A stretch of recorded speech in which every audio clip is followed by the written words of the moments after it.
Good morning, everybody, and welcome to the District of Columbia Court of Appeals. We have 3 cases on this morning's regular calendar, and after the second case, we will take a brief recess to reconstitute the panel. The first case this morning is 24 CV 892, District of Columbia versus Estate of DEANGELO Green.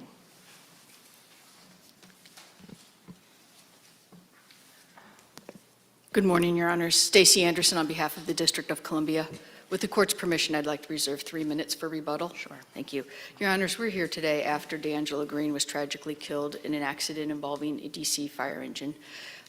His estate sued the district for wrongful death, and following 2 jury trials, the judge entered a verdict against the district. That verdict is marred by several reversible errors. Principally, the trial court erred in failing to grant the district's motion for judgment as a matter of law on the question of whether or not the estate established the applicable standard of care. Beyond that, at a minimum, the district is entitled to a new trial based on several other errors. As our brief does, I'd like to begin with the standard of care issue. I believe the parties are in agreement here that expert testimony was required and that an expert had to identify a national standard of care for the operation of a fire engine on an emergency run. In this case, the estate's expert, Perricone, identified NIFA 1002 as a standard of care. We know from the face of that document that it itself does not identify a specific measurable standard of care. Instead, what it does is it references the district's laws, policies, and regulations. But we know from this court's decisions that our local laws and policies cannot establish a standard of care. Is that accurate to say they cannot establish? And why doesn't it make sense in a case like this to, have a national standard of care that relies on local policies, laws, regulations, and it seems like different city versus country, where you are, the standard of care might be completely different. Certainly, it's not the district's position here that the standard of care could not be established with reference to our local policies. But it's not simply that the standard of care is established by them. The way you establish a standard of care that's based on local policies, you look at comparable jurisdictions. Like, to your point, rules may be different in different areas.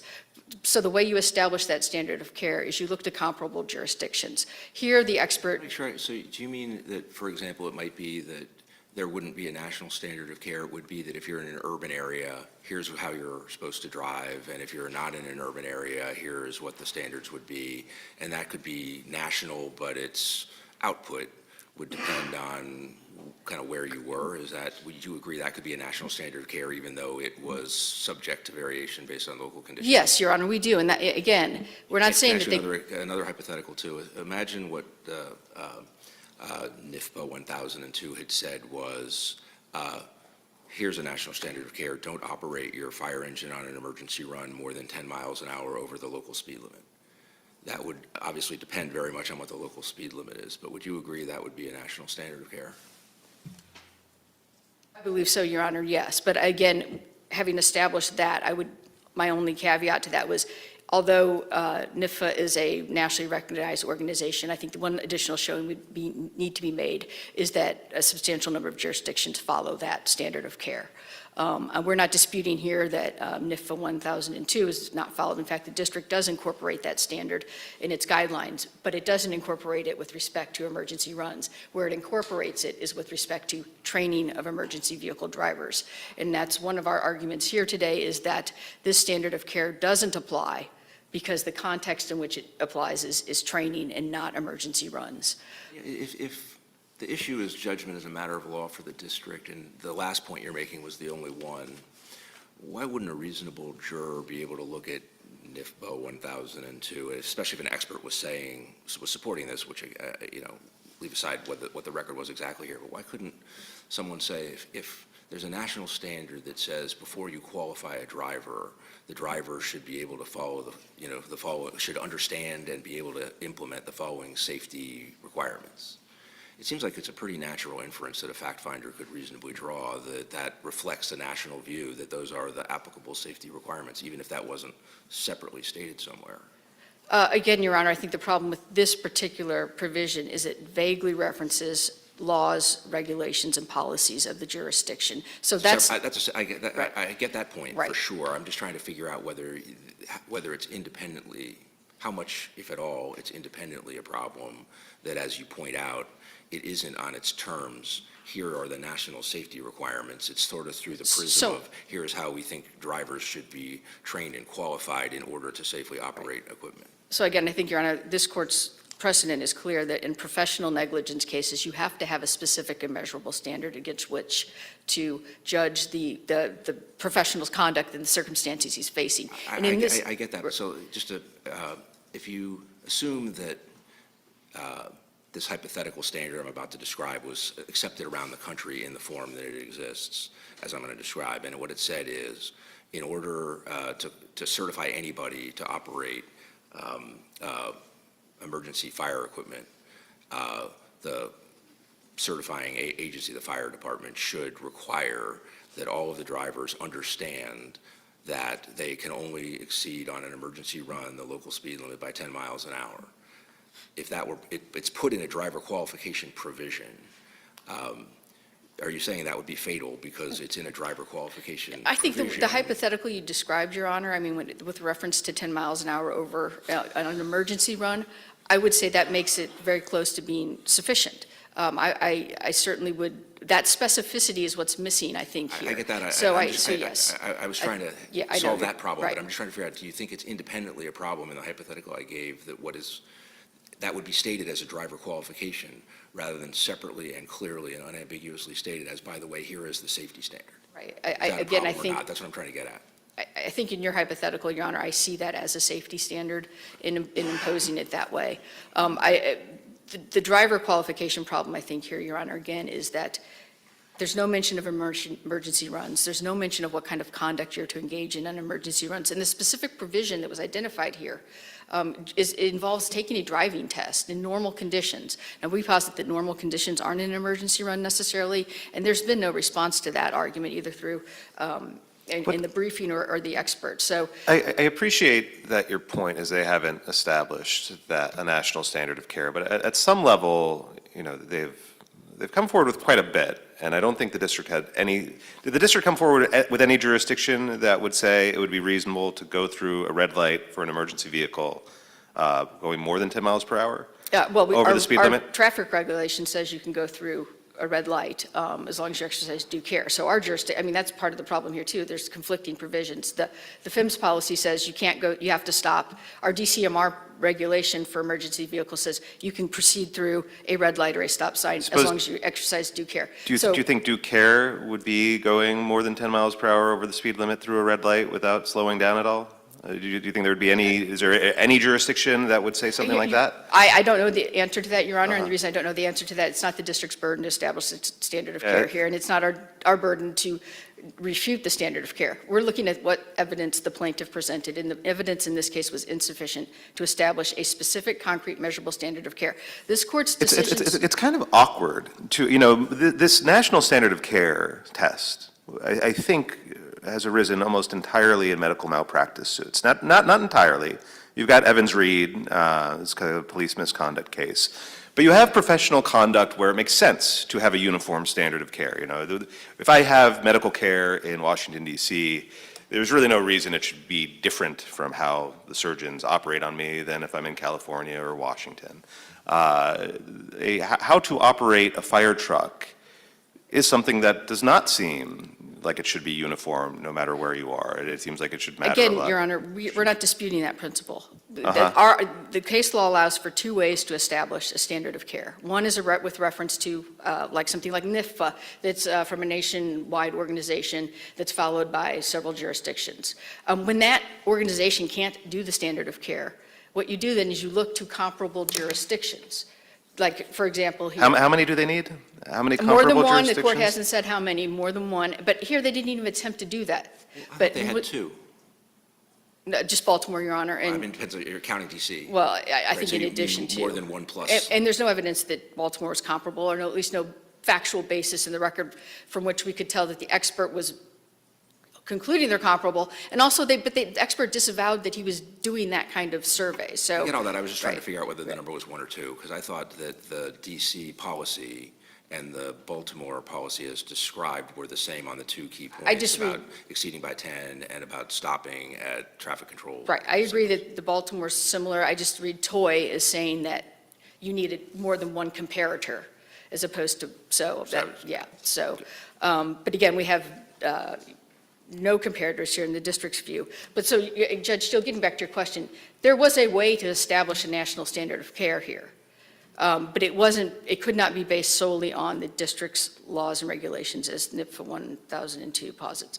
Why did you just say that you have, in the district's view, there were no comparators? Why do you say Baltimore's not a comparator? Because As a matter of law, a reasonable fact finder couldn't view Baltimore as a comparator? we don't know what the basis of the comparison would have been.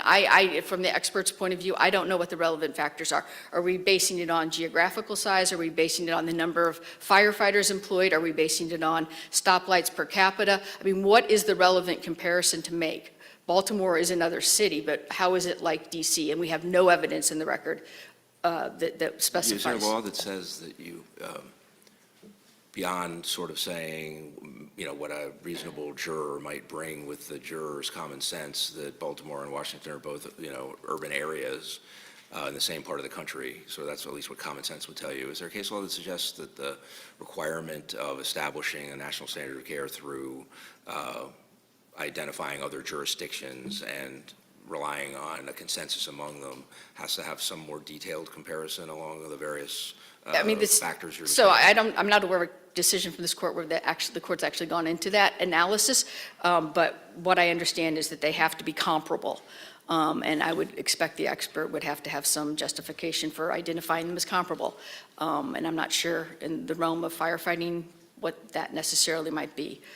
So I know, not to keep you on this point, but I just want to ask a question about how you framed this challenge. One could listen to this argument this morning and think you're raising an evidentiary challenge to the admissibility of Green's expert, but you're not raising that. No. The expert comes in, he can testify, including testifying, I think, offering pretty clear testimony that this was not reasonable behavior on the part of the district's driver.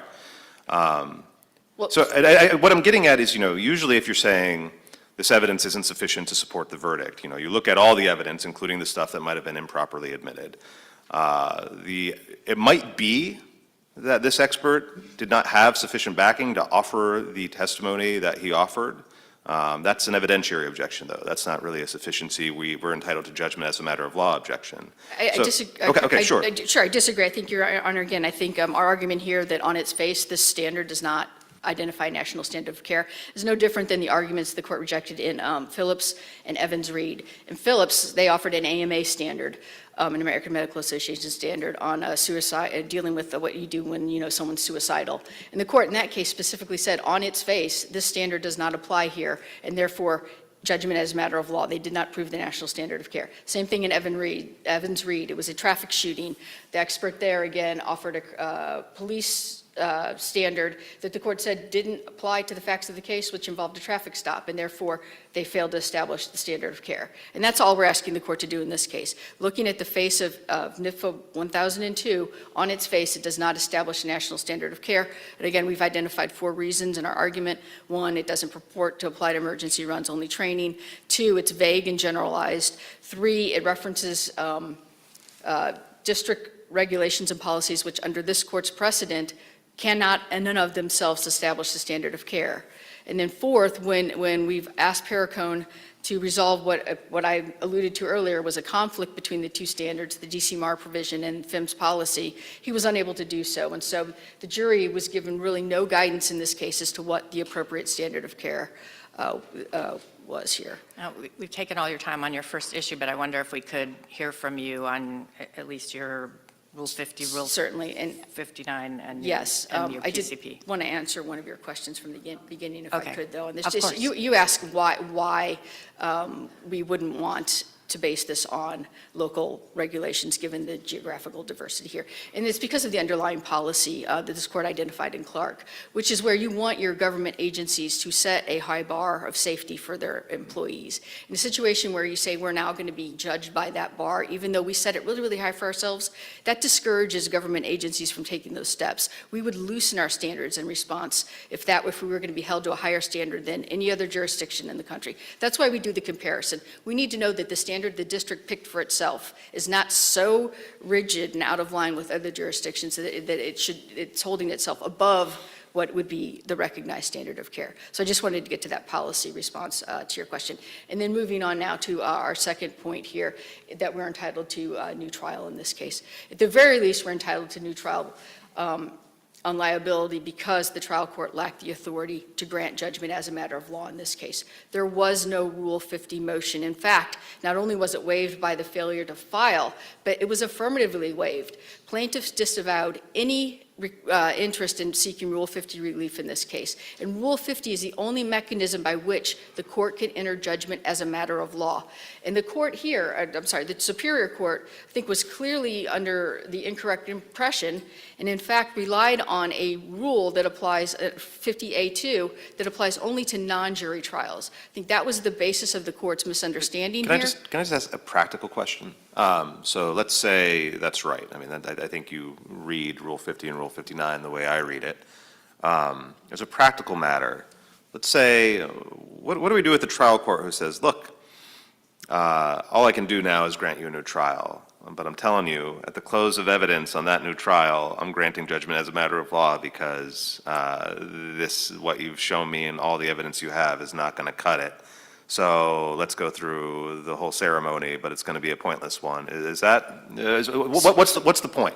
So the point here, Your Honor, I think I have to push back on the notion that it would be a pointless endeavor. Sure. First of all, had the district known it was going to have this higher burden, that could have altered its entire approach to the trial. So I don't mean in this particular, so this is a peculiar scenario where I get that. I get the argument that, gross negligence kind of like came up late. It was a bizarre thing, that the jury was instructed one way, the trial court changed its mind.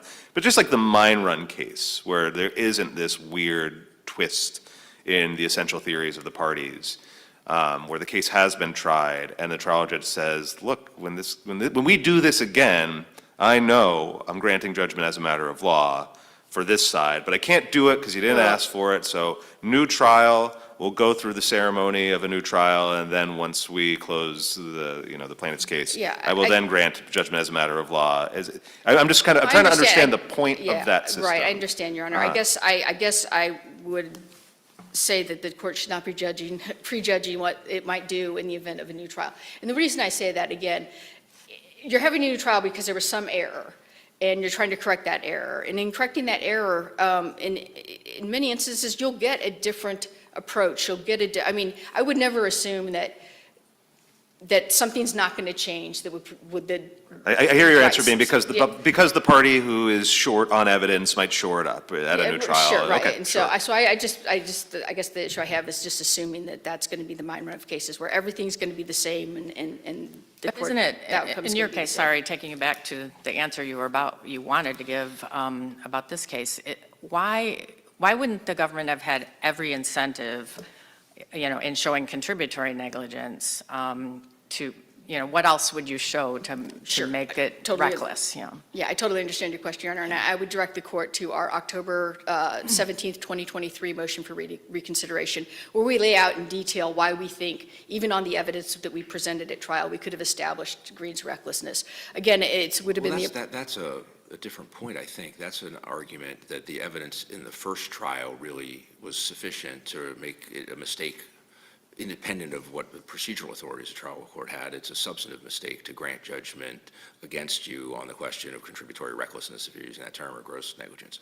I get that thought, but I thought Judge Beckley's question was a different one, which is, to the extent one of the points that you make is, it was kind of unfair procedurally. The district goes through trial number one where it's thinking the issue is negligence, and now all of a sudden there's a question of whether judgment of a matter of law should be entered against the district when the goalpost is instead gross negligence or recklessness. The question I thought Judge Beckwith was asking was, practically speaking, if you think you have to prove negligence, why wouldn't you put on everything you had that went to gross negligence or recklessness? We did, Your Honor. And so then there's no procedural unfairness in the sense that at this new trial, there's some evidence. If you have this hypothetical new trial you're asking for instead of judgment as a matter of law. I think, Let me just finish my question. There's not some evidence that you didn't introduce last time around because you didn't understand you needed to, that you would want to introduce. Your point instead is the substantive one, that the judge was just wrong, that judgment as a matter of law was appropriate on the merits against you. yeah, I have two responses to that, Your Honor. First of all, I think, again, our approach would have been different. So the unfairness is maybe the evidence wouldn't have changed, but the way we presented the evidence, what we emphasized, what we argued may have changed. And we believe, again, The judge wasn't, the judge's judgment as a matter of law ruling shouldn't really depend on what you were emphasizing. Well, I think again, it's a question of what the evidence was. well, but the way the evidence was presented to the jury, I think, would have changed. If we known we had to prove That recklessness. sounds very okay, abstract. That okay, sounds very okay. abstract to me. Maybe you can And be then more the second concrete. point, Your Honor, that I want to make is that we would have gone back and revisited, I think, the question of whether or not the PCP evidence would have come in at trial. We would have asked the court to reconsider that in light of the change in the recklessness standard. And that is, there's a possibility from that evidence would have come in. Again, there was three bases for the court's excluding it. One was that it was irrelevant. Well, plainly, in the district's view, that evidence is highly relevant, and the court should have reconsidered its ruling in light of that. Also, I think we're correct on the point that we didn't need an expert testimony, and we would have again re-raised that with the court. And then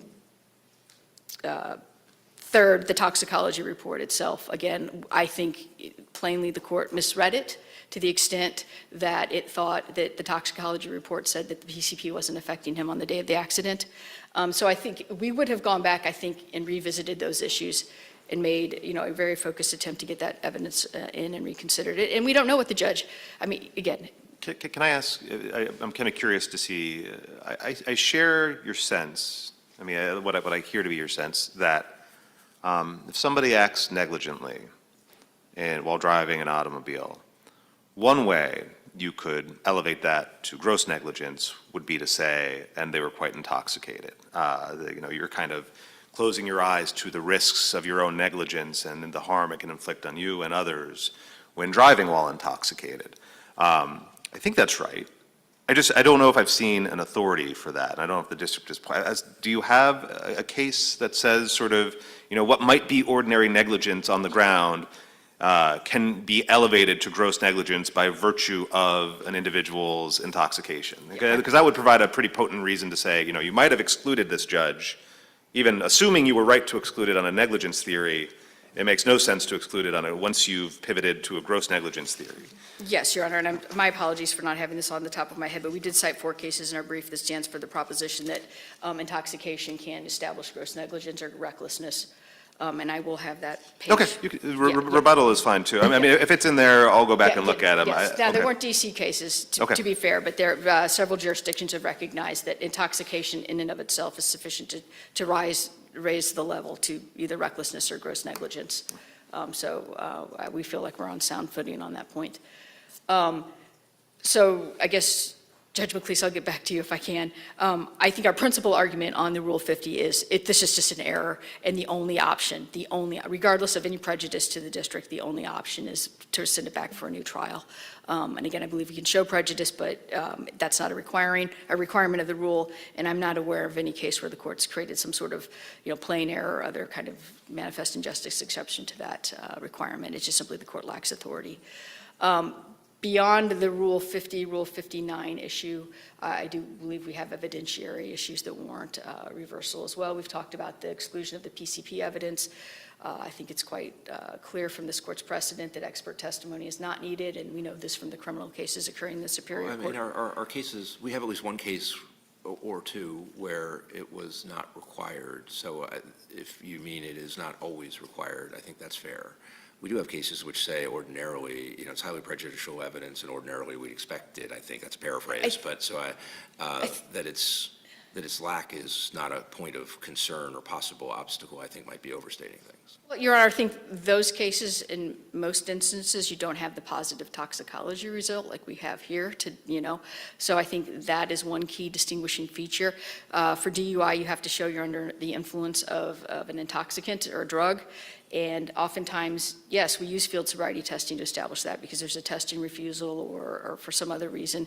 But in the case where you have the actual test results for the drug, we've established the under the influence part. And then the second part is whether there's appreciable impairment. And again, in this case, we believe looking at the driving here, we can establish that by a preponderance of the evidence. Again, this is not a criminal case where it's reasonable doubt. But I think it's a fair characterization of the court's decisions that expert testimony is not generally required in these cases, where we're DUI, typical traffic DUI cases. And then the other evidentiary issue that we've raised is Miller's testimony. And I think, Judge Deal, you alluded to it earlier, that the experts could come in and testify about the bad driving. And I just want to be clear on this. Perricone was the expert that was supposed to come in and testify about that. Miller was the accident reconstructionist, and he was at trial for the first time offered as an expert in the area of safe driving practices, and we did object to that testimony. The court overruled it, and he was allowed to offer his opinions, even though he was not qualified in the operation or the safe operation of fire apparatuses. So I want to be clear on that while he testified to that, we do take issue with that testimony coming in. And if there's no further questions on the evidentiary issues, I'd just like to jump to the last argument in this case, which turns on the damages, because we do believe that we're not only entitled to a new trial on liability, but also damages. There's two fundamental issues here, I think. One is the failure to present any evidence that would have allowed the jury to discount its award to present value. We concede that the expert's testimony as to lost wages and as to lost household services would provide a foundation for the jury to accept that discounted award. I just have a question about sort of, again, how we're framing this. I had kind of thought, putting aside your national standard of care argument, that if the Rule 50, if there were error under Rule 50 that warranted a new trial, or there were evidentiary errors that warranted a new trial, I kind of thought, well, that would lead to a new trial. But now that the way you've led it, I think what you're saying, and I think this might be right, we would need to get to the remitter issue regardless, because one possible resolution, if we just agree with you on the Rule 50 or the PCP piece of it, is new trial on liability, but if liability comes back against the district again, no point in having a new trial on damages unless there's a remitted problem. That actually was not my intent. Okay. So what is your position on that? Our position is if we don't get a new trial on liability, at least we want a new trial on damages. I see. assume if we Okay. get a new trial on liability, it would include a new trial on damages, because I think they're so inextricably intertwined that you couldn't do one without the other. The reason, though, that it's important for the court to also reach those damages issues, because those issues are going to come up again if there is a new trial. So in the district's view, we're not saying we wouldn't get a damages trial, but the court's going to have to resolve these in the event it grants our Rule 50 request. If that makes sense. To what extent is it partly the district's fault that the jury didn't get information that it needed to calculate present value for loss of parental guidance? I mean, that's a point the district could have made in the trial court. It could have, I guess, suggested that shouldn't have been submitted to the jury because there was no evidence to allow the jury to sensibly assess that particular topic. So, I mean, that was an apparent defect in the presentation in the original proceeding. Right. I guess, do we have an incentive to correct a failure and proof on the part of the plaintiff? I mean, it was This would be an incentive to prevent an issue to be submitted to the jury on evidence that wouldn't allow the jury to reach a reasonable conclusion about it. Well, again, Your Honor, it was the plaintiff's burden to provide that information, so I don't think we felt we had an incentive to correct that in this case. I think the problem was different from that, I guess, because even with respect to the other forms, although the experts did the calculations, they didn't really tell the jury. Exactly. So that seemed like a general problem with the way people are approaching this topic. But Correct. On the other issue, so I know the other point the district makes is about the idea that the quantity of an award here should have been limited to the parental guidance would have been lost during the minority of the children. Yes. That's a point the district was available to the district to be made in the trial court, and it didn't. We did Is that not, right? and we've asked for plenary review on that, Your Honor. The jury instructions indicated the life, over the lifetime of the children. We did not object, but we've asked for plenary review. We believe that error is plain. Precedent from, granted, it's old precedent, but it is the only precedent in this jurisdiction, and it does limit it to the age of minority. But the bigger part of that argument, Your Honor, is that what type of damages could the jury award? And here, the parties are in fundamental disagreement. It's our view that only economic damages could be awarded, and it's the plaintiff's view, and they've conceded that this is what the jury did, which was award non-economic damages. And that, in the district's view, is a large, very large part of the problem here, that award is so large because what the jury was doing was not valuing the loss of the parental services, what you would pay for them in the open market, like they did with lost household services. What they were doing was valuing the emotional worth of those services, and they were valuing Mr. Green as a parent. And that's just absolutely not allowed in jurisdictions like the district, where our wrongful death statute only allows for the award of pecuniary losses. You're not raising any concerns about the instructions to the jury on that topic? No. You're just inferring the jury must have disregarded them because the numbers aren't justifiable in light of the evidence and the instructions? Is that? Yeah, correct, and again, the plaintiff's concession here that they did award non-economic damages. The plaintiff's view is that is why the award is the size it is, and we believe, again, that was error, and warrants reversal. I am certainly over my time, and I'm more than happy to answer additional questions. Otherwise, I will hopefully. We'll give you be some back time for a on little rebuttal. rebuttal. Thank Thank you, you. Ms. Anderson.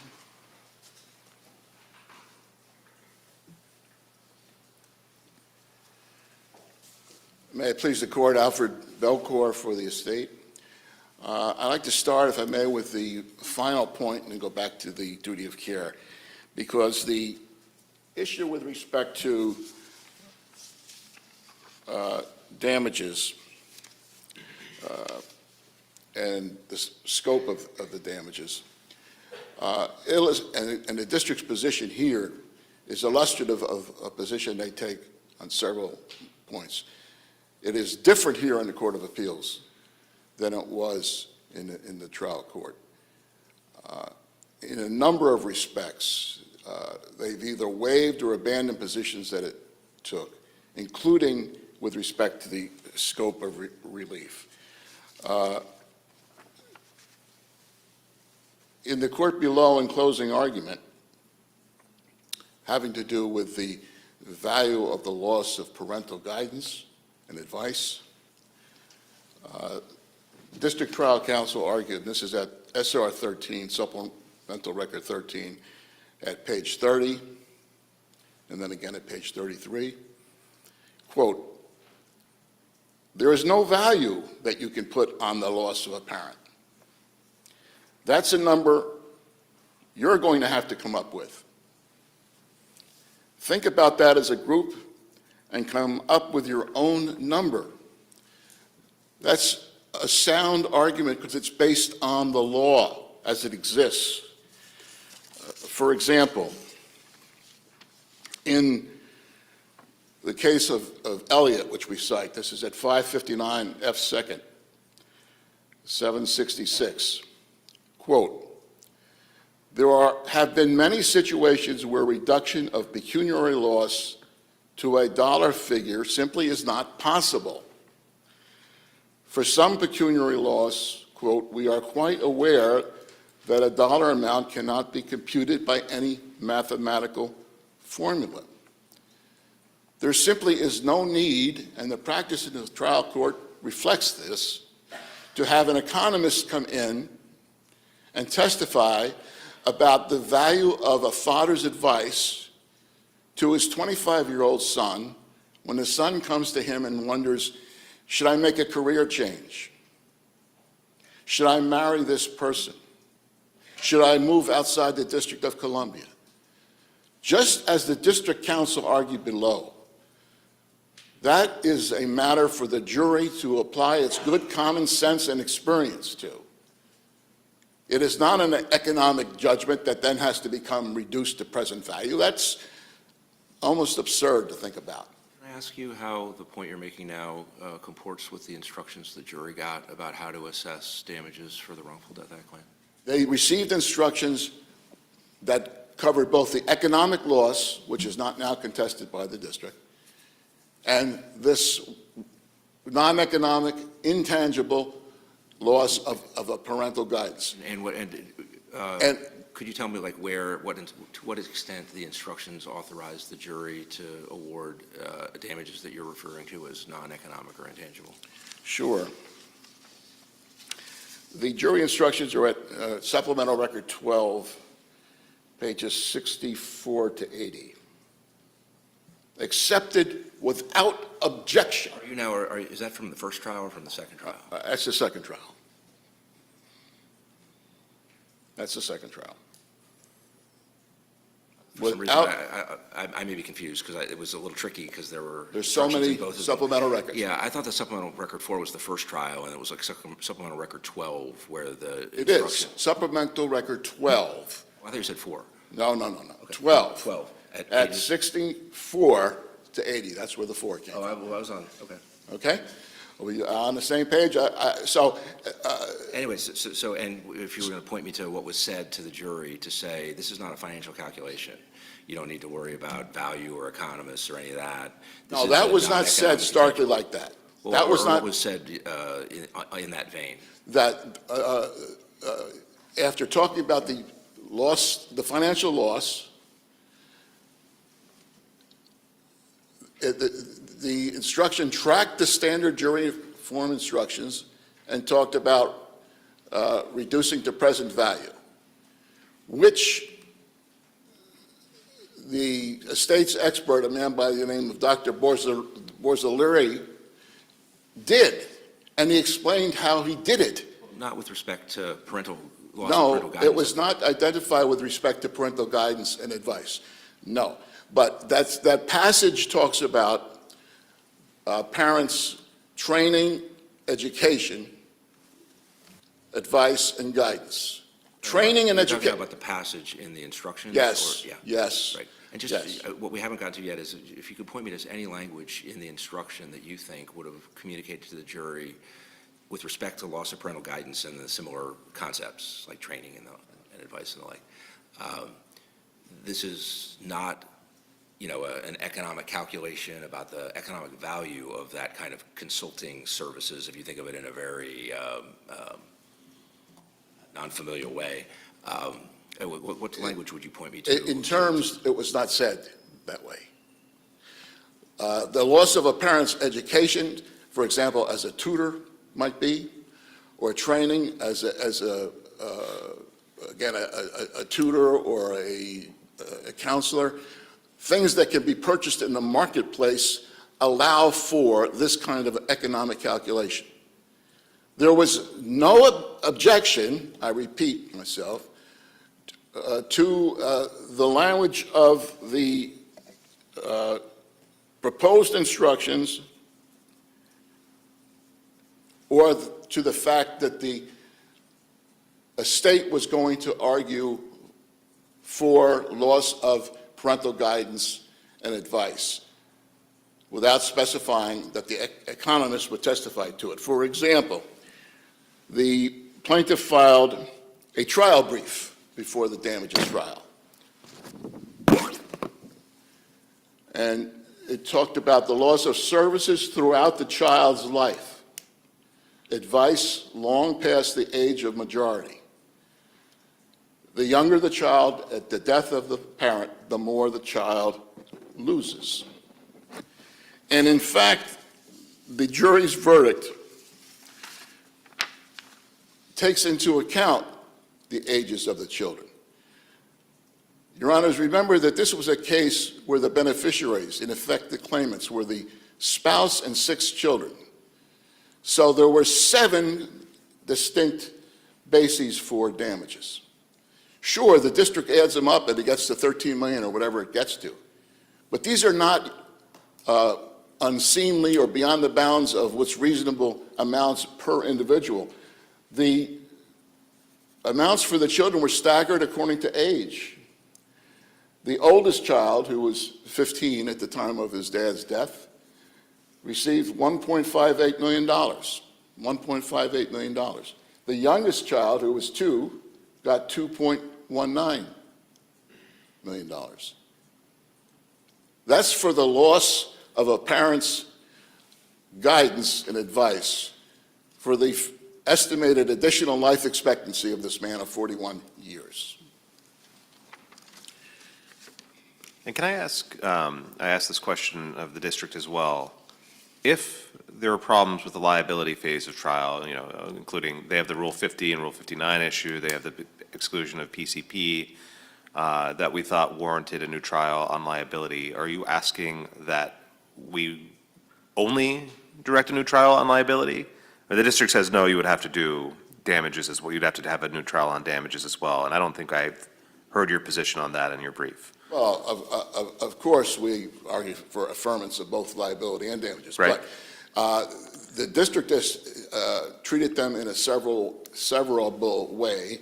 And naturally, if the court disagrees with our position on the scope of relief, that would only apply to damages. I want to highlight cases. I'm sorry, I just don't think I've heard an answer to my question. My question is, if there were a problem with the liability of phase of trial, Yes. that requires a new trial on liability, I see. do you think it also requires a new trial on damages? No, absolutely not. I want to, and I have a case precisely on point, because it helps inform all of us about Rule 59.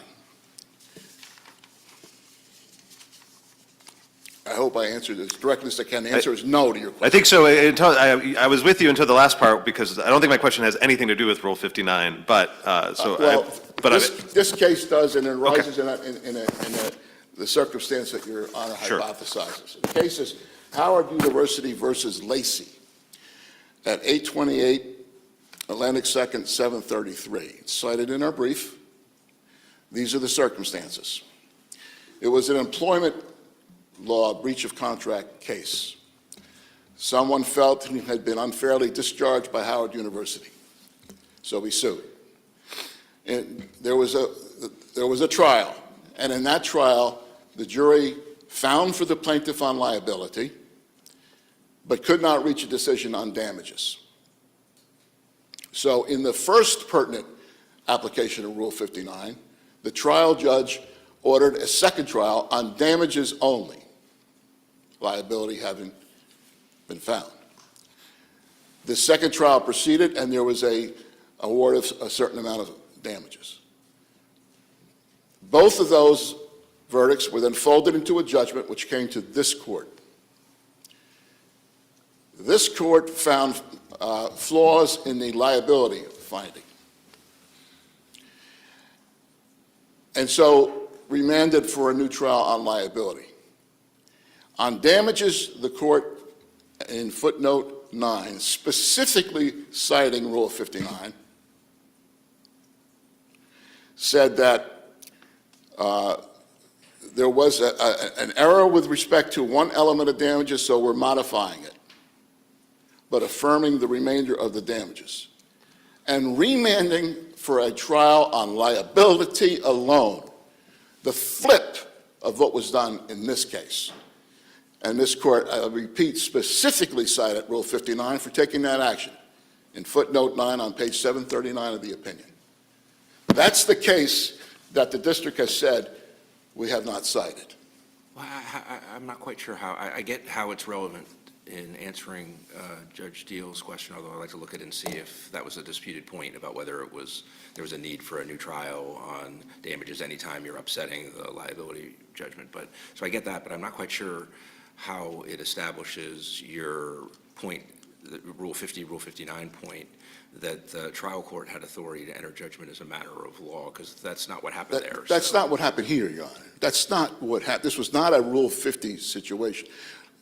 It was a new trial situation. Under Fagans against Fisher in this court said that a trial judge has the power and the duty to order a new trial if justice would miscarry otherwise. I get that, but there was, in the first trial, there was a determination. Judgment is a somewhat confusing word to me in this setting, but there was a determination in the district's favor on liability in the first trial. In the later order, the trial court did something to that determination, right? It set it aside and then replaced it with a judgment. In substance, it was a determination as a matter of law in your client's favor on liability.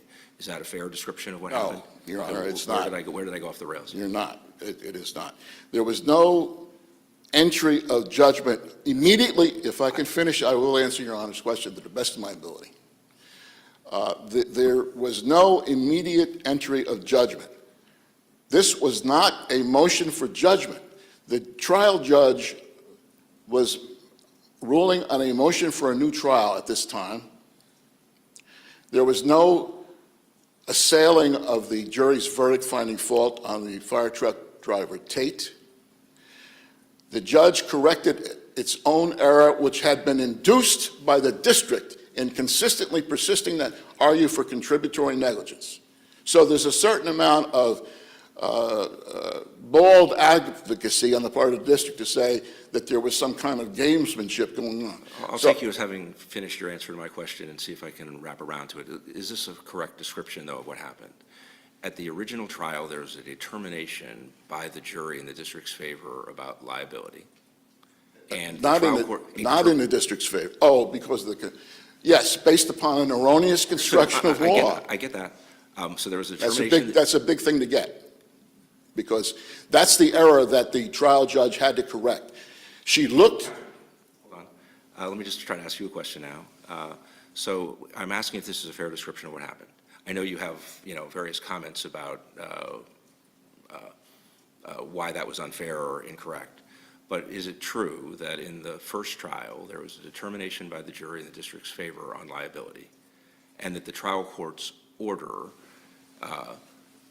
that you're defending under Rule 50 or Rule 59 replaced that determination in the district's favor by the jury with a determination by the judge as a matter of law on the question of whether the district was or was not liable? Is that a correct description of what happened? Yes. And what provision of law do you It's a think? matter of consequence, but not on the analytical path that the trial judge took, And what which is provision of- significant here. And what provision of law do you think authorized the trial court to replace a determination by the jury on liability with the trial court's own determination as a matter of law that liability instead was in favor of your client? What rule? Because that's not granting a new trial, so it doesn't feel like Rule 59. I'm going to try try to do it differently, without saying that this was a motion for judgment, because I've said that, and I don't think I'm making myself clear enough. But when a judge, let's forget what it may be called, because there's jurisprudence here that says the label that someone attaches to a motion doesn't affect whether the result is correct or not. Cardozo said, beware of the tyranny of tags and tickets. So if I call it this motion or that motion, it's what the judge did that really matters. Okay, so what did the judge do here? The judge looked at, eventually, I'm now going to fold in the district's motion after the new trial order, because the district did move for judgment under Rule 50. What did the trial judge do throughout this whole bolus of litigation? Looked at the jury's finding of fault, gross negligence on the part of the fire truck driver, and said, yes, there was sufficient evidence that a reasonable jury could find a gross deviation from the ordinary standard of care, which is the definition of what gross negligence is, a gross deviation. So that factual determination by the jury remains. Now, the judge also looked at whether or not it was correct to give a contributory negligence instruction, which the district had insisted upon. And the judge said, no, I was wrong to accede to what the district was continuing to argue. If Your Honor reads, and I'm going to, a little parenthetical, then I'm going to go back to answering your question. If Your Honor reads the full colloquy on the jury instruction conference, you'll see that the judge said, I went back and read Judge Epstein's decision on summary judgment, where he said, contrib won't do it, it has to be reckless contrib. So why should I give the contributory negligence instruction? And then the district trial counsel went on and on and on, and finally the trial judge said, here's what I'm going to do, I'm going to give the contributory negligence instruction, the Court of Appeals then can sort it out. And that's why we're here. So to go back to what the judge did, and I started by quoting Fagans against Fisher, which says there's a duty to make sure justice is done on a new trial consideration. This is what the judge said in her order. Adjudicating the issue is crucial to the administration of justice. That's at JA 1182. So, having found sufficient evidence to support the jury's factual finding on gross negligence, but realizing that the jury should never have been instructed on contributory negligence so that its factual finding on contrib must be erased, the court then considered, is there enough evidence so that I should have given a reckless contributory negligence instruction, and said no. Now, the district says, oh, we would have changed our tactics. Not enough. A litigant is bound by the tactics of the trial counsel. We would have presented more evidence. What evidence? There's no specification in either brief of what additional evidence they would have put in. At the trial level, in post-trial, they said there was a woman who was deposed named Genus, G-E-N-U-S, who was deceased by the time of trial. We would have read her deposition. But in the reply brief, in this court, the district says, oh, no, we're not relying on Genus. So the sum and substance is they proffered Genus as the only bit of additional evidence it would have introduced. Now they're walking away from it. That leaves a grand total of nothing, zero, bupkis. There is no prejudice to the district. So I hope I've answered your Honor's question. She looked at two separate things. The sufficiency of the evidence on the defense side for gross negligence, and found a reasonable jury could find it. No need to touch that factual finding. On the plaintiff's side, I was wrong to give the contrib negligence, so that's going to go away. Should I have given a recklessness instruction? And the law says on that is, if I had given a recklessness instruction and the jury had found recklessness, would I have to set it aside as not a reasonable finding? And that is the standard. And she said there's not enough evidence. So that left only the factual finding of gross negligence. And the only thing that needed to be done, and following the teaching of that Howard University case, the only thing that needed to be done to further what this court in Howard called good judicial husbandry, was to have a new trial on damages. And that's what happened.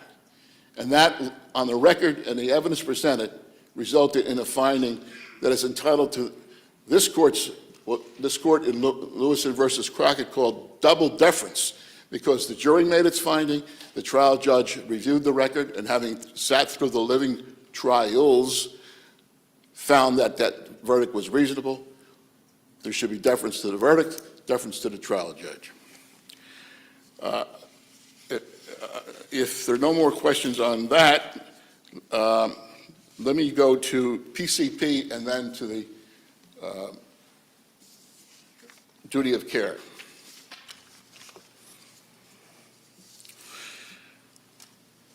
The district says today, had we known recklessness was the standard, we would have made a better argument for the admission of PCP. No. It would not have touched the infirmities in the foundation for the admissibility of the PCP.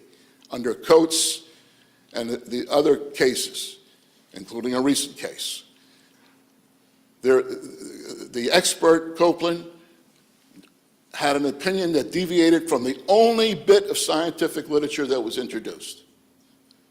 This article that's referred to in the brief. It's not like alcohol intoxication. That was something very interesting personally for me to learn in this case. Whereas we grow up knowing that a certain level of alcohol in the blood would yield a conclusion that the person was intoxicated and impaired while driving. That's not so with PCP.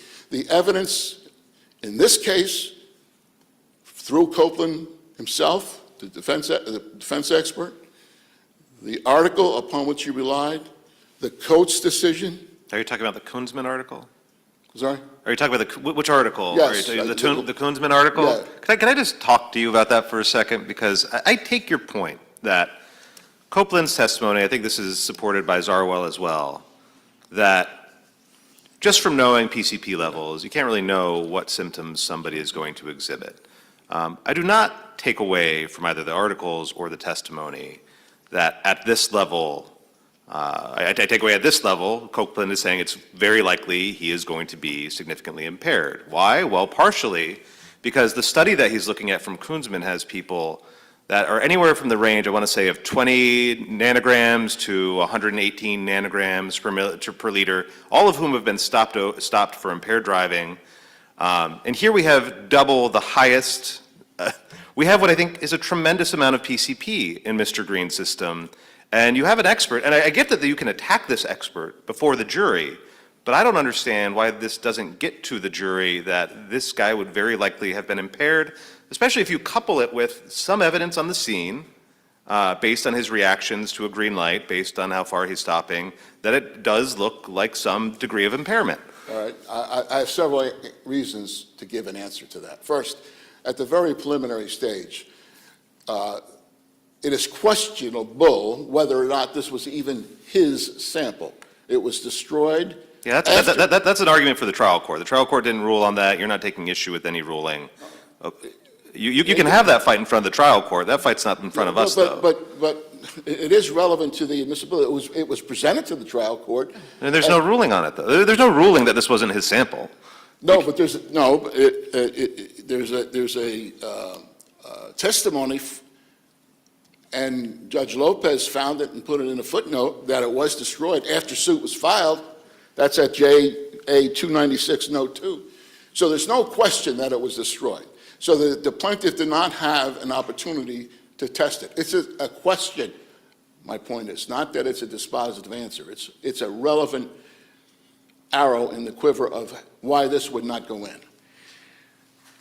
The amount itself is not reliable. The District of Columbia toxicologist testified, and this is at JA 228, in connection with the pretrial motion, that the amounts in post-mortem can be elevated by virtue of the body's decomposition. So it was questionable, even the amount. Another arrow in the quiver. It was sort of like, can be sometimes, but could it be double? There's no testimony like that, and you could cross-examine on that. You can say, well, look, it actually might be 150 nanograms at the time of death, and it's elevated because of this. I don't think the article, with all respect, Your Honor, the article didn't say that that amount would mean that the person would act in an impaired fashion. The evidence in this court's jurisprudence, as well as in the article, and as well as Copeland himself, we have to go based upon what the record that was created here was, the district's own expert. And that was, it affects different people in different ways. So the amount is relevant, but not dispositive.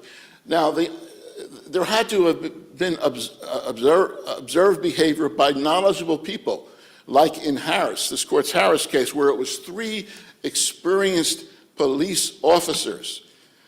And so their testimony was allowed because they observed the driver, the woman, driving erratically. They spoke with her. They saw her eyes were glassy. Her speech was slurred. She couldn't stay on point. And yes, she had a positive urine sample. But the positive urine sample was not enough. There had to have been the observed behavior by the experienced police officers before it was allowed. To the extent you're suggesting that Harris turned on the idea that there was expertise in the police officers, I'm not sure that's right. One of the sentences in Harris is, it has long been established in this jurisdiction that lay witnesses, including police officers, can testify to their opinions as to whether the the driver of a vehicle appeared to be under the influence of alcohol. So Well, I'm not sure that the emphasis on the expertise of officers is borne out by how we analyze the issue. Well, I beg to differ. It's not that they were called experts. The expert moniker is used oftenly. The question is whether they were eligible to give opinion testimony as laymen. And because of their experience, they were. The case goes on and on about each individual. It speaks of each individual officer's experience in recognizing PCP behavior. The only observed behavior we have here, this gets to your question, Judge Deal, is the following.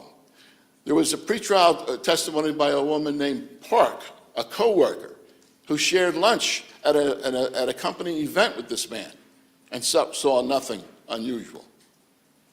There was a testimony pre-trial and at trial by the driver of the postal truck behind Mr. Green. The witness's name is McKnight.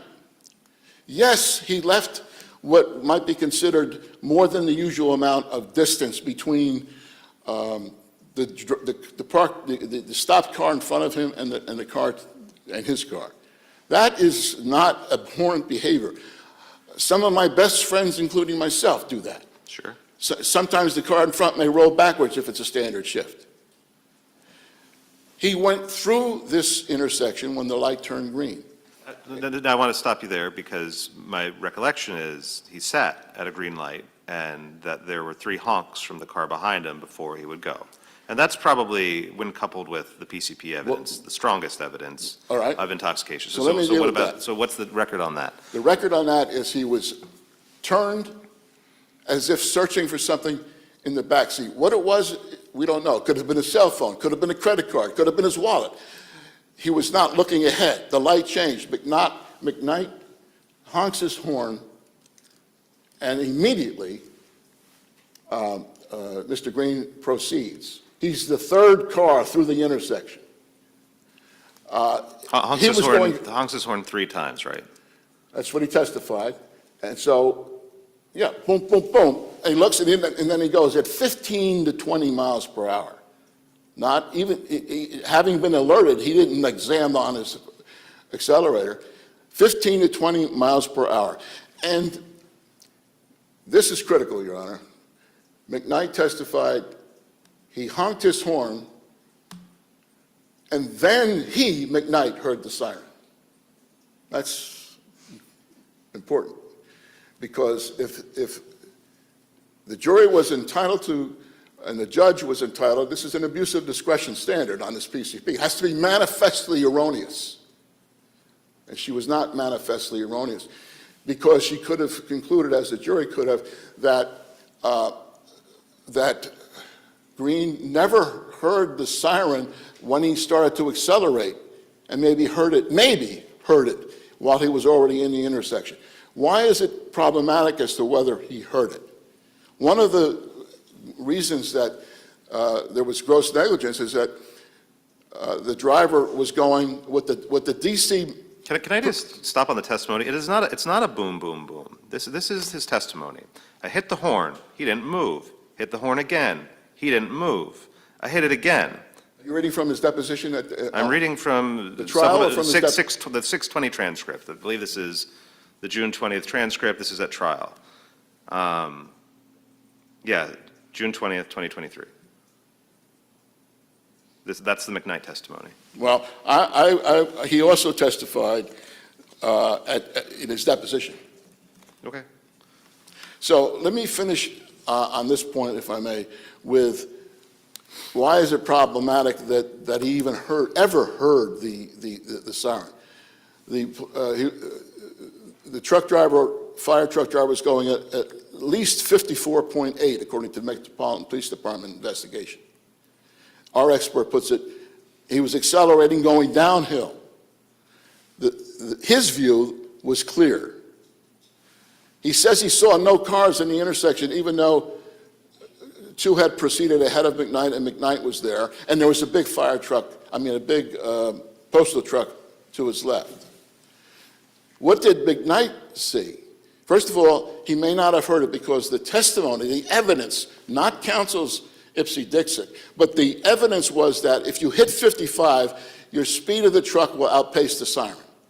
Whether we as lay people can understand that, non-engineers, it doesn't matter. That's what the evidence was by the accident reconstructionist.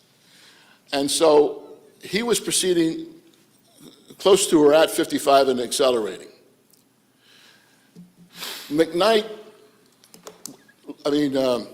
Green, to his right, there was a hill with a church on it. The line of sight was not clear. There was an off-duty fire truck to his left parked at the light. So even if he heard it while he was in the intersection, what he did was proceed to try and go through the intersection at 15 to 20 miles per hour. So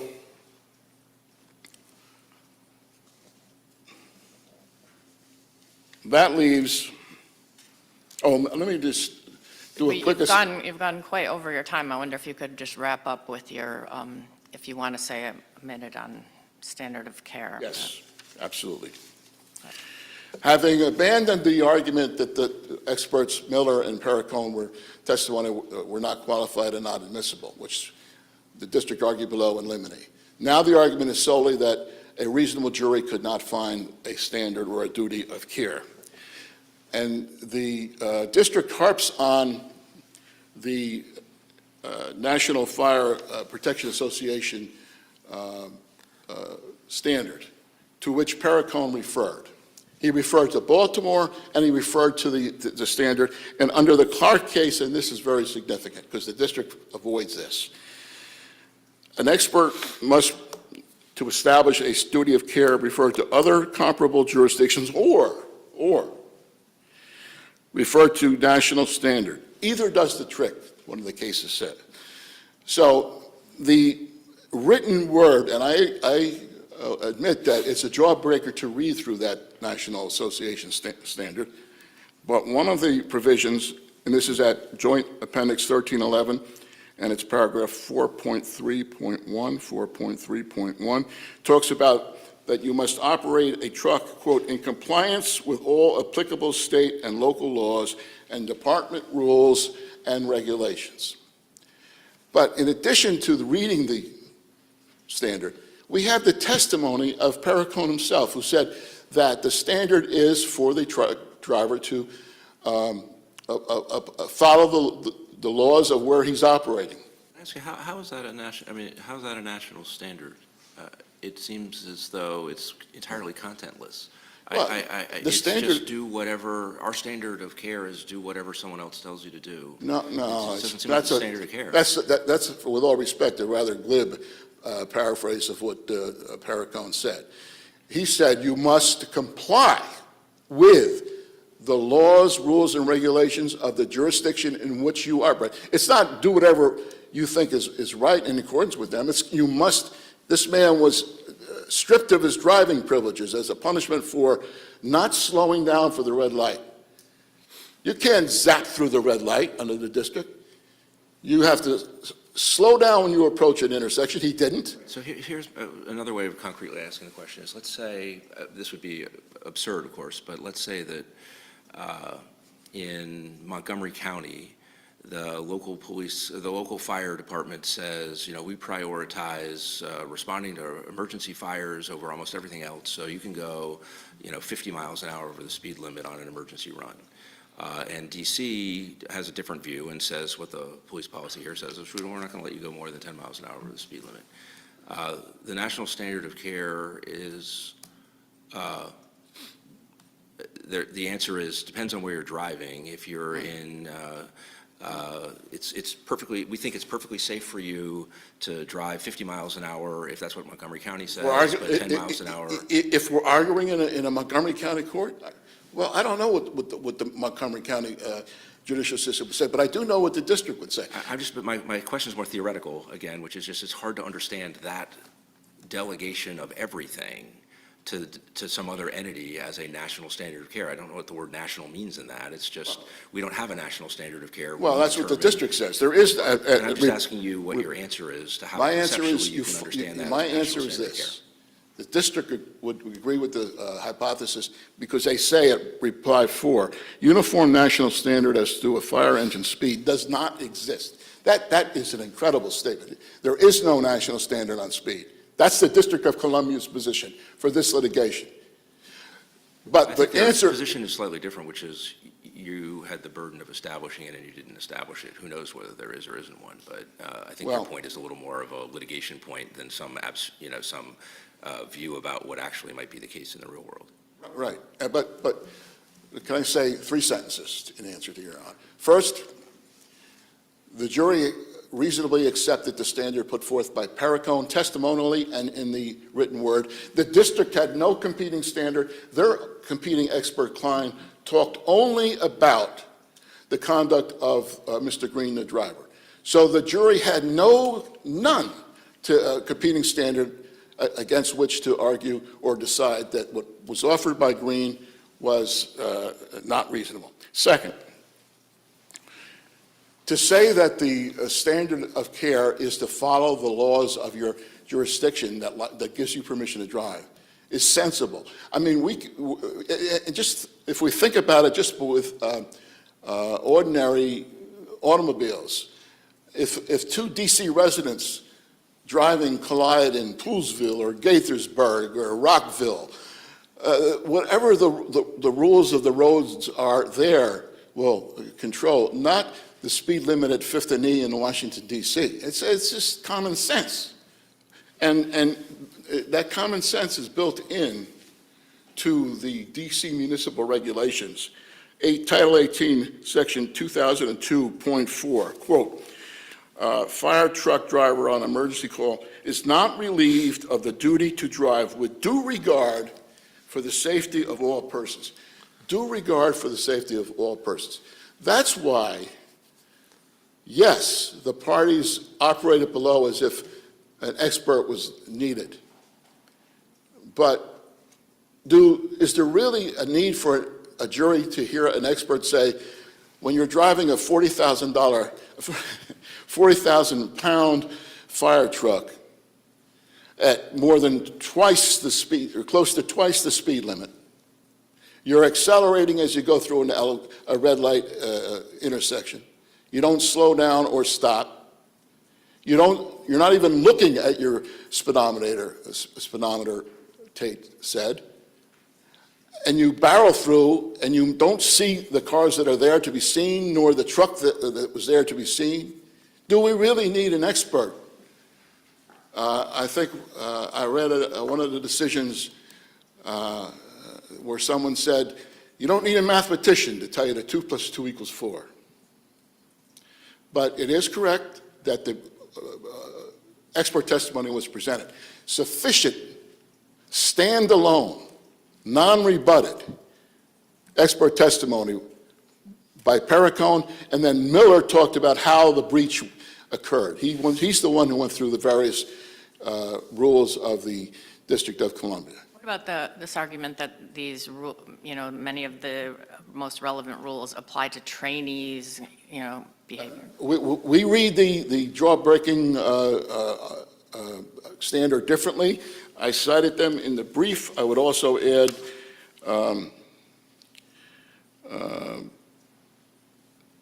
all of them. These are on Joint Appendix 1313, 1.31, 1.3.4, and as I said on 1311, 4.31. But Perricone, whose testimony is brief, SR2 at 93-112, SR2 at 93-112, orally presented it as well. Again, there was no objections to his qualifications. Pre-trial and eliminated, there was a motion to exclude both of them. They've now abandoned that. And I do want to say, in closing, unless there's any more questions, on a number of these issues, the abandonment of the contributory negligence instruction now, which the trial judge fixed, having been induced into error. The change in position on the standard jury instructions on the scope of relief for minors on the loss of parental guidance and advice. On the fact that, as to Miller below, they only complained about lack of notice, not to his qualifications to render his opinion. By the way, he taught, as an adjunct, he taught safe driving practices. And finally, on this notion of not presenting any competing standard of care, this case is pertinent. Masika versus United States, 263 Atlantic 3rd, 1070 at 1077. 263 Atlantic 3rd, 1070, and I'm quoting from 1077. A party may not take one position at trial on a contradictory position on appeal. Defense counsel not only failed to object to the instruction, but actually agreed with the other side during the conference on the instructions. Counsel for here the defendant did not merely fail to object to the instruction, but rather affirmatively agreed to it. Therefore, at 1077, we hold that the appellant waived the claim of instructional error. That behavior, this change, there's one position by the trial counsel and another position by appellant counsel. This court frowns upon. This is an example of where it frowned. Masika versus United States. If there are no further questions, for everything else, we stand on our written brief and ask that this court affirm the judgment in all respects. Thank you. Ms. Anderson, we will give you a few minutes for rebuttal. We'll try to be brief, Your Honor. Just a few points, I think. I think I heard my friend on the other side just say that expert testimony wasn't even required in this case. And I just want to make the point that that is forfeited many, many times over. And also that the operation of a 40,000-pound fire engine on an emergency run is beyond the ken of the average juror as a matter of law, I believe. Judge Deal, to get your discussion of what evidence of impairment is here in this case, I do want to make one or two critical points. Miller, their expert, Miller, testified that Tate had a red light for 1 minute. That means that Green had a green light for 1 minute. He sat at that intersection. That just for can't a be true, minute. right? I mean, I'm sorry? that just can't be true.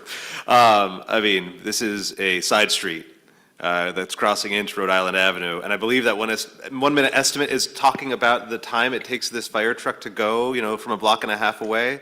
So whatever we want to do with that, it's just if the diffs- clearly false. Right.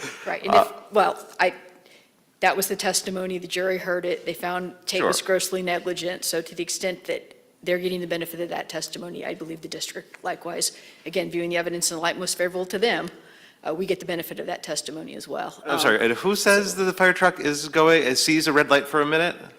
Miller, their expert accident reconstructionist. So. I'd have to read it to know if it's, if he says, it's about a minute, if he's just being offhand. He said more than a minute, and I don't think, he emphasized that Okay. Tate knew the whole I can't imagine that time. light cycle is more than 20 seconds, but fair enough. And then in addition to that, we also have his behavior as he entered the intersection, of course, driving slow and steady, windows rolled down, one hand on the steering wheel, staring straight ahead, never looking at the sound of that approaching fire engine. So I think we have significant evidence of impairment here, and certainly sufficient for the jury to have found he was grossly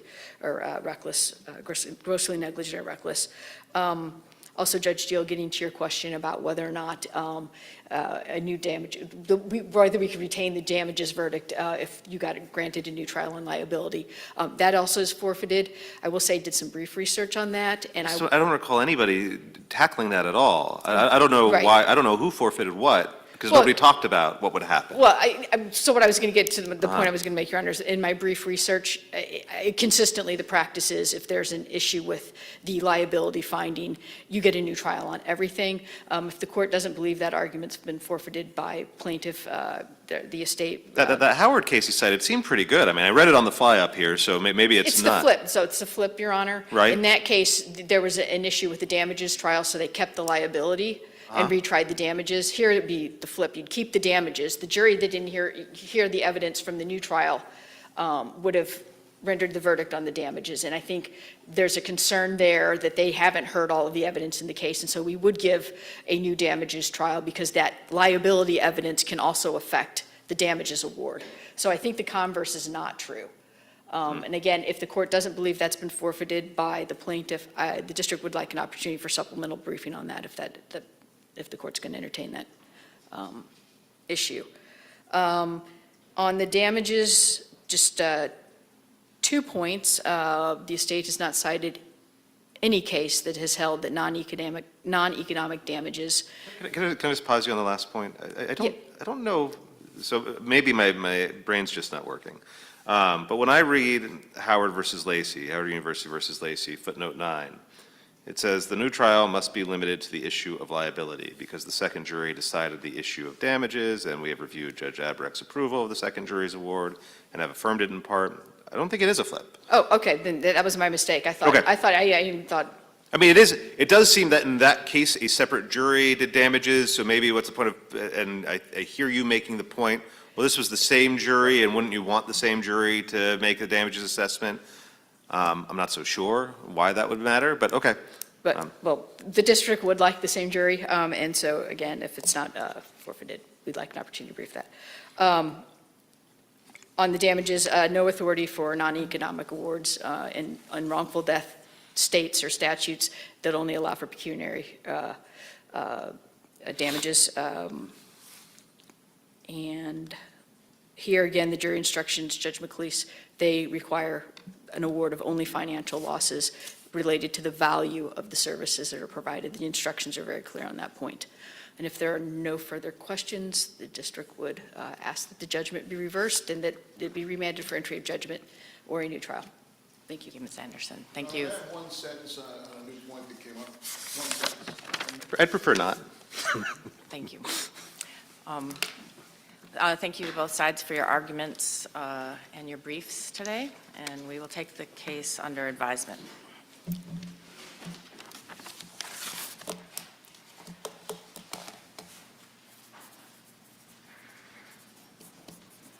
Second case on this morning's calendar is DELONTA Stevenson versus United States and VORREZE RICARDO Thomas versus United States, numbers 24 CF 428 and 24 CF 496.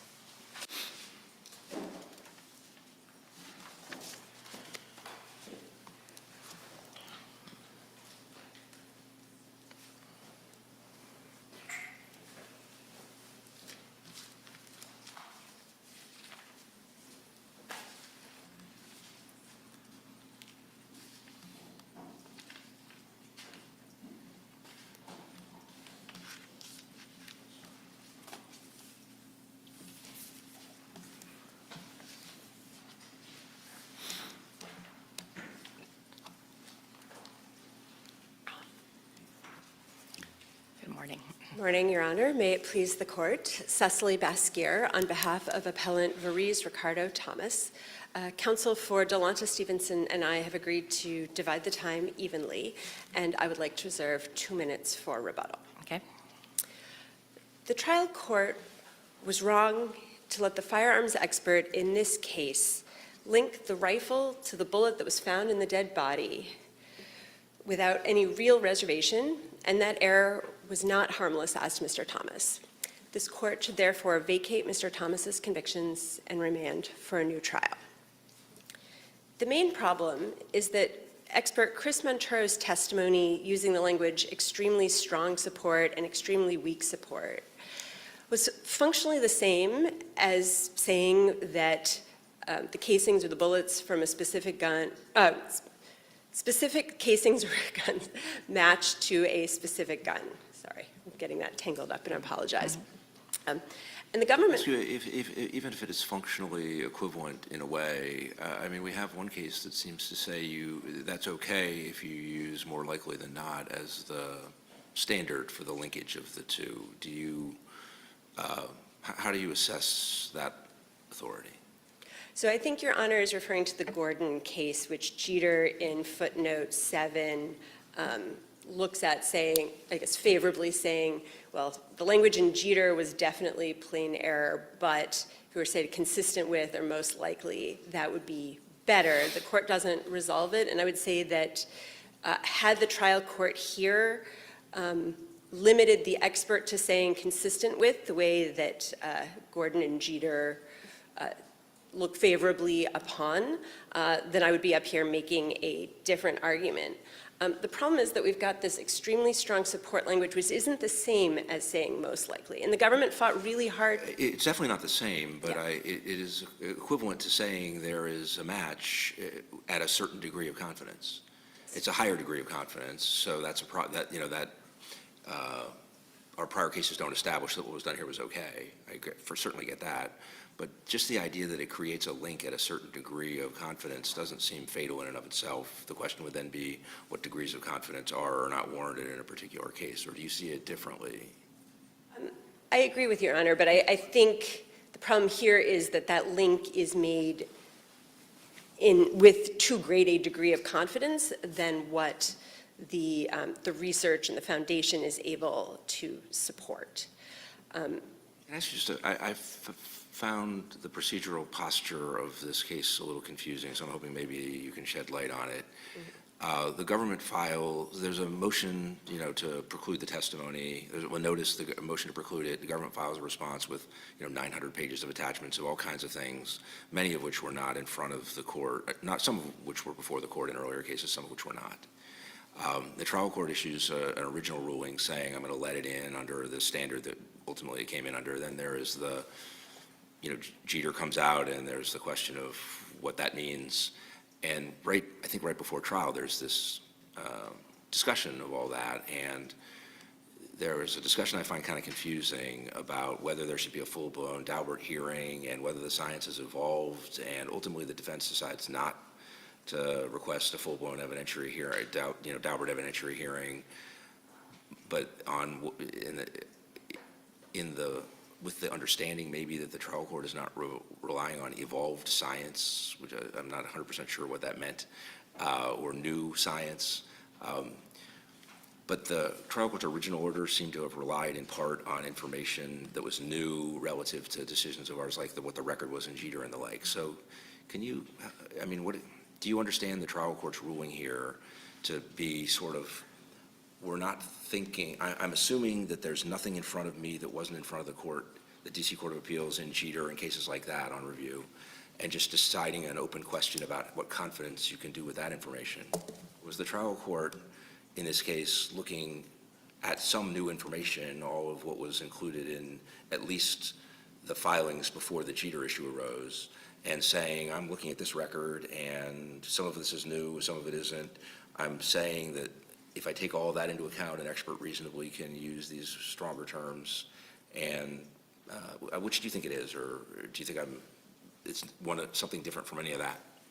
I think it's closer to the first one that Your Honor set forth, and I agree that the record is a little bit confusing, but I think that the most logical, most reasonable way to make sense of all of it is to go with sort of the most recent ruling by the trial court where, and this is after the jury has been selected, that the trial court says, okay, I'm not going to look, and he said, the evolved science, and I read that to say, I'm not going to look at all this post-PCAST research that has been put out there. I'm going to look at sort of what this court has said in Gardner, Williams, Jeter, Gordon, and say that based on that, this extremely strong support language with those other four statements, that's okay. However, if the parties want me to have a hearing, like if they want me to look at that new science, then we have to go and have a full hearing.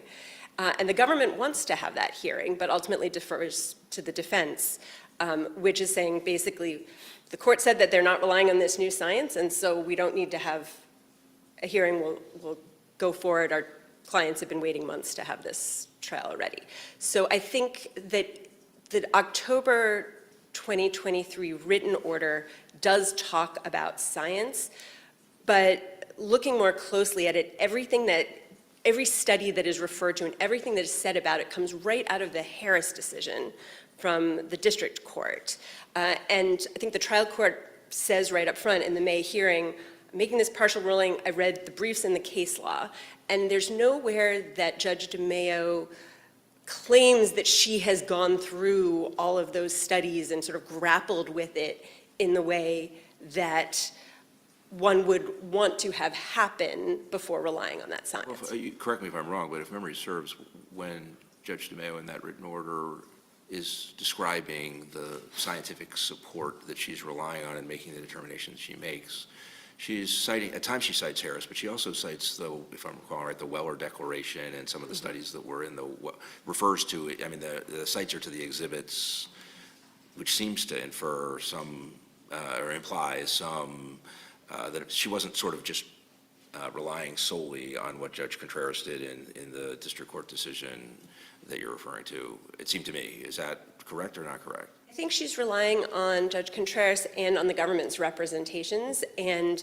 the Weller Declaration, yes, she cites to what the government has put forth in this case in the record, but it appears that it is the same kinds of statements that Weller also put forth in the Harris decision. So if it comes down to, well, if you cite to this place that it comes up, then it's okay, and if you cite to, you've pulled it out of Harris, then it's different. So I agree, Your Honor, that she does cite to the record, but it's the same record that Harris was looking at. I don't want to totally derail you from the merits if you want to come back to it, but I do want to give you a chance to just articulate what your theory of harm is. And when you do, let me put it this way. I take it that this trial was about whether or not Stevenson, or let's just focus on Thomas, let's just focus on your client, whether Thomas is that guy in that Volvo.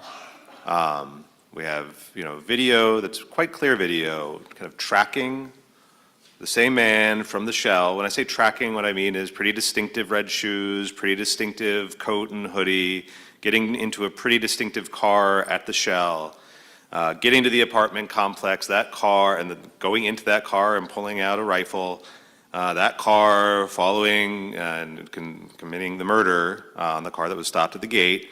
Then the same two men seemingly getting out of that car, and we have pretty clear ATM video evidence, we have pretty clear bus evidence. These are the same two guys. So it seems to me the question for this jury was, beyond a reasonable doubt, do you think Thomas is that guy? And the jury said yes. What does the ballistics evidence have to do with that? I mean, if this gun that they found came as, oh, definitely not. The ballistics are definitely not a match for the gun that was used in that shooting. I would think the jury would say, okay, well, then they abandoned a different gun. But the question of whether or not these are the two guys in that car is unaffected by that evidence. So I'm having a very hard time wrapping my head around the theory of harm. So I think, Your Honor, that the harm from the toolmark testimony in this case is that is what links the bullet that's found in the dead body to this rifle, so to the murder weapon in this case. And the fact that the government fought so hard to get this language in, not just any of the testimony, but specifically the extremely strong support testimony, rather than doing what it does in other cases, where it agrees, and this is in the Kujwan Thomas case that was attached, cited in the reply brief. There the government agreed, without being told that it had to by the court, to say, we're just going to say it's consistent. So here we have the government fighting very hard to get this stronger language in because they wanted to link that murder weapon to the defendants. And so I think that shows that the government did see this as being I could see why they would. I could evidence. see why they would want it. I mean, it's some additional. If you're really trying to put a bow on the whole case, that it doesn't hurt to point out that the gun that was abandoned was used in that murder. It just strikes me as largely immaterial. I mean, am I right that so? There was not a defense theory. To the extent there was a defense theory, it was not, yes, that's Thomas at the shell, but not later. It's sort of, he's never, that's just not Thomas the whole way through, right? Correct. I think that, is that right?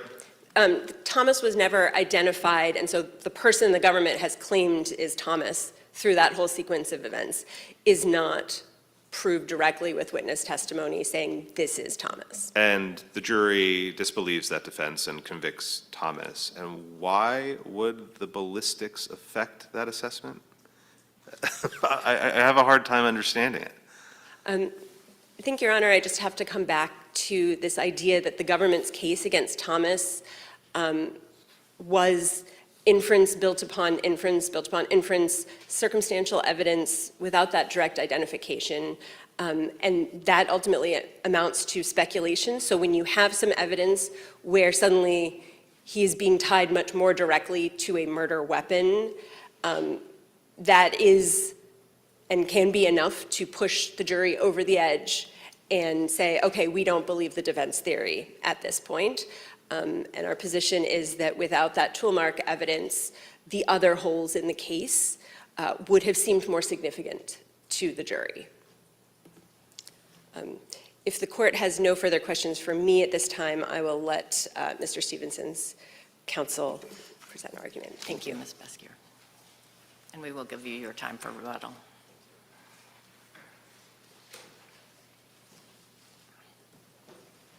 May it please the court, Brian Shefferman on behalf of DeLonta Stevenson.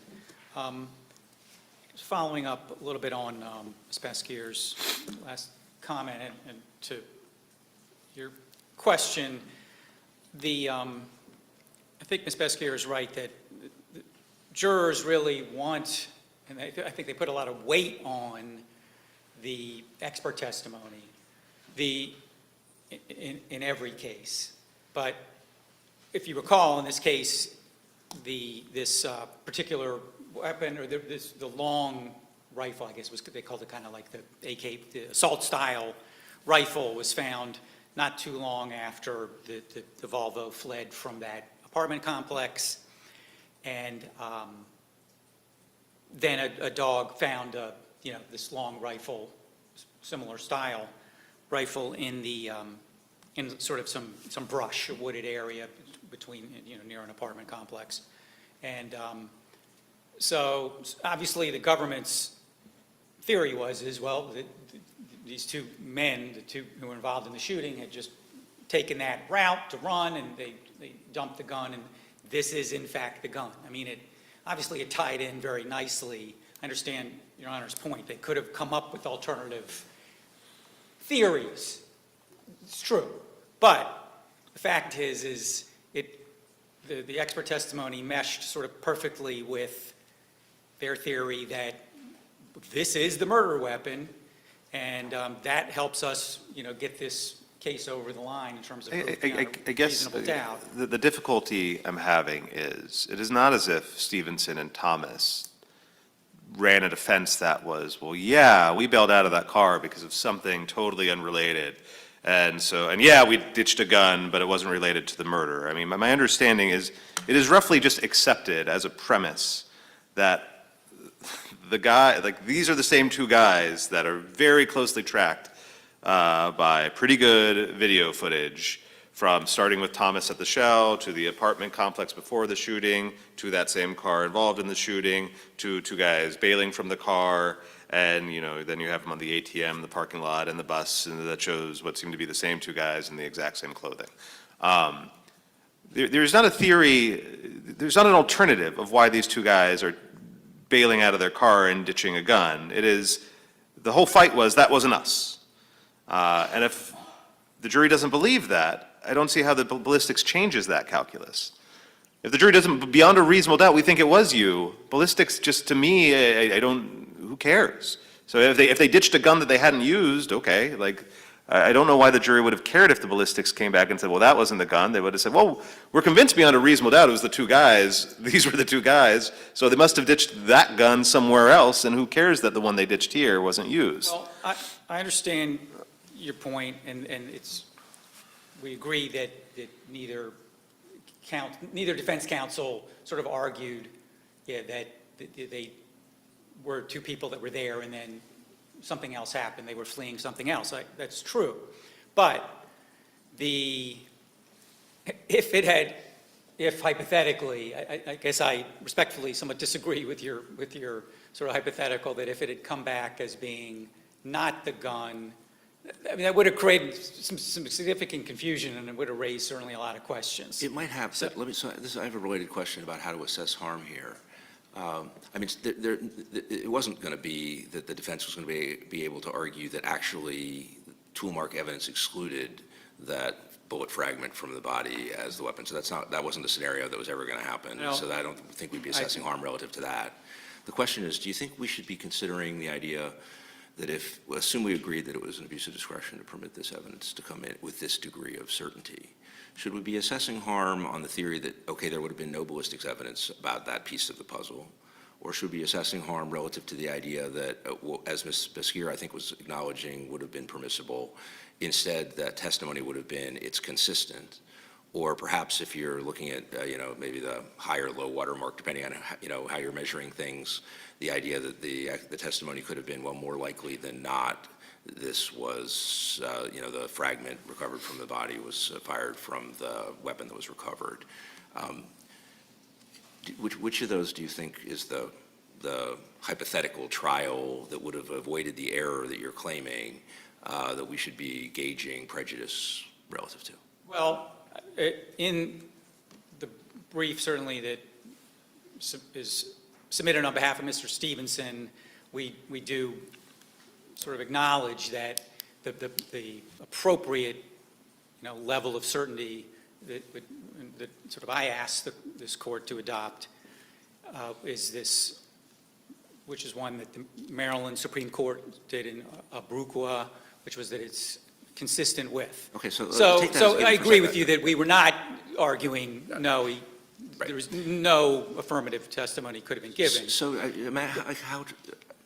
how different would the trial have been if at the parts where the government in closing or whoever else said, and as the jury's thinking about it in deliberations, there was, with respect to the connection between the gun and the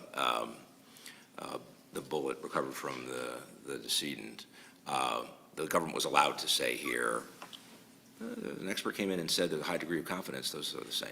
Well, If the yeah, testimony instead had been, the government still would have been saying there's a link between them and just saying, well, they're consistent with this whole story. An expert came in and told you that those things, the gun that we say fired the bullet and the bullet that was recovered from the decedent's body, those are consistent. What's the marginal Well, I think that utility in this case of that?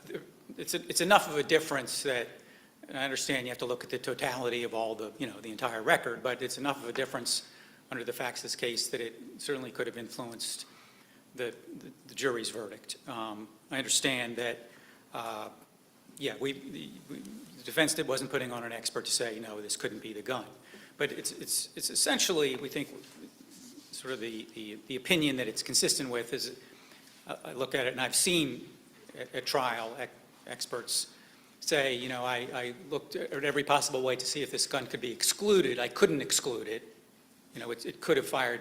It's a big difference between saying this could have fired and it is the murder. Essentially, effectively, in this case, we feel that the expert said, this was the gun. So that was, just a bridge too far, and it would have, in fact, influenced the jury's verdict. If I can just have just a moment on the other issue I briefed related to the trial judges not permitting and sustaining an objection to defense counsel's closing argument, in that we do believe that the trial court improperly limited defense counsel's, Mr. Stevenson's defense counsel's closing argument when the lawyer, since the whole issue, of course, was identity, and the government was, in fact, arguing that there was this similar-looking blue puffy, dark blue puffy jacket being worn allegedly by Mr. Stevenson, and that helped prove identity in this case, which was the contested issue, that when the government, made this, when defense counsel made this comment along the lines, sort of asked the jury, if you walk outside, don't you see, essentially was saying, wouldn't you see jackets like this all the time? Sort of making an argument how prevalent these jackets are, and the government made this golden rule argument, meaning somehow that this was akin to what comes up in, it often comes up in civil cases, but in the criminal context, it's usually the defendant who's objecting to a prosecutor asking jurors to put themselves in the position of someone who had been the victim of some horrible crime. And this, as I sort of explained in the brief, just clearly wasn't a golden rule argument at all. It wasn't any sort of an appeal to emotion. It wasn't asking the jury to consider anything but the facts of the case and to apply their common sense. And so the government is, in its brief, does not appear to argue that the judge's ruling in sustaining the government's objection was proper.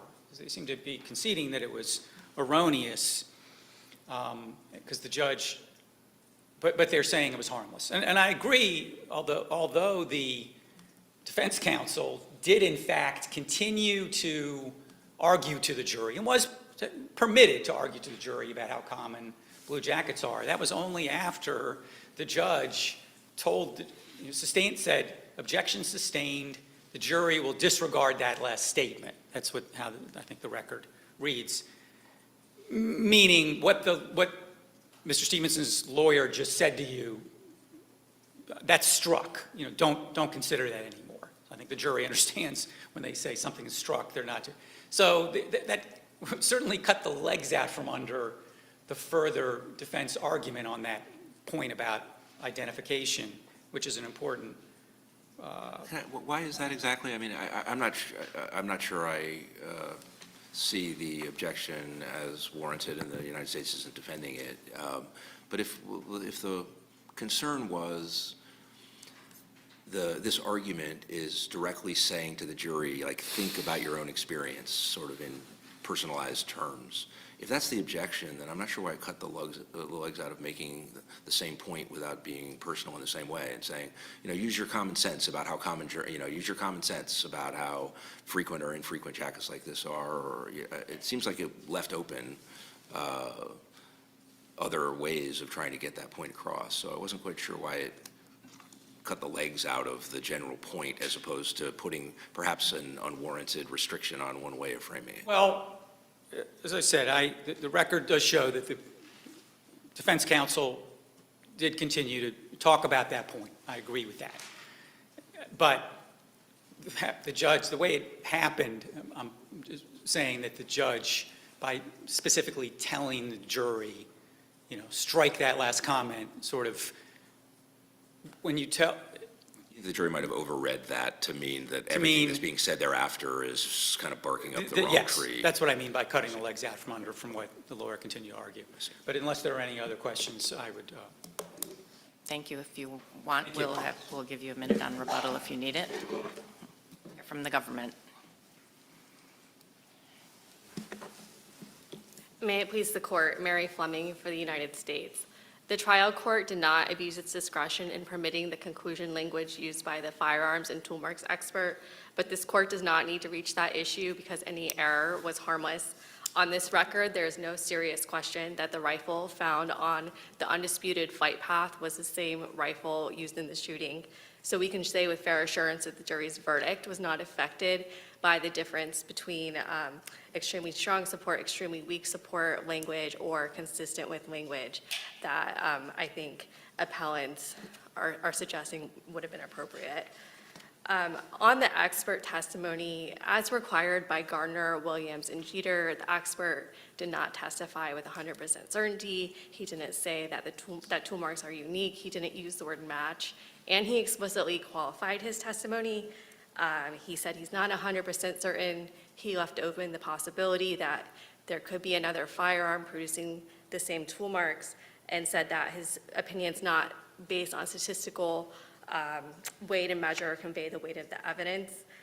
And I wanted to briefly talk about this statement that would be that he can't state that two tool marks originated from the same source to the exclusion of all other sources, because that would be implying I've looked at every single gun ever made, and that is simply not feasible. That's directly responding to some comments or criticisms that this court has recognized in Williams footnote 11, saying that making subjective determinations but casting assessments in bold absolutes, asserting that a match can be made to the exclusion of all other firearms in the world is problematic.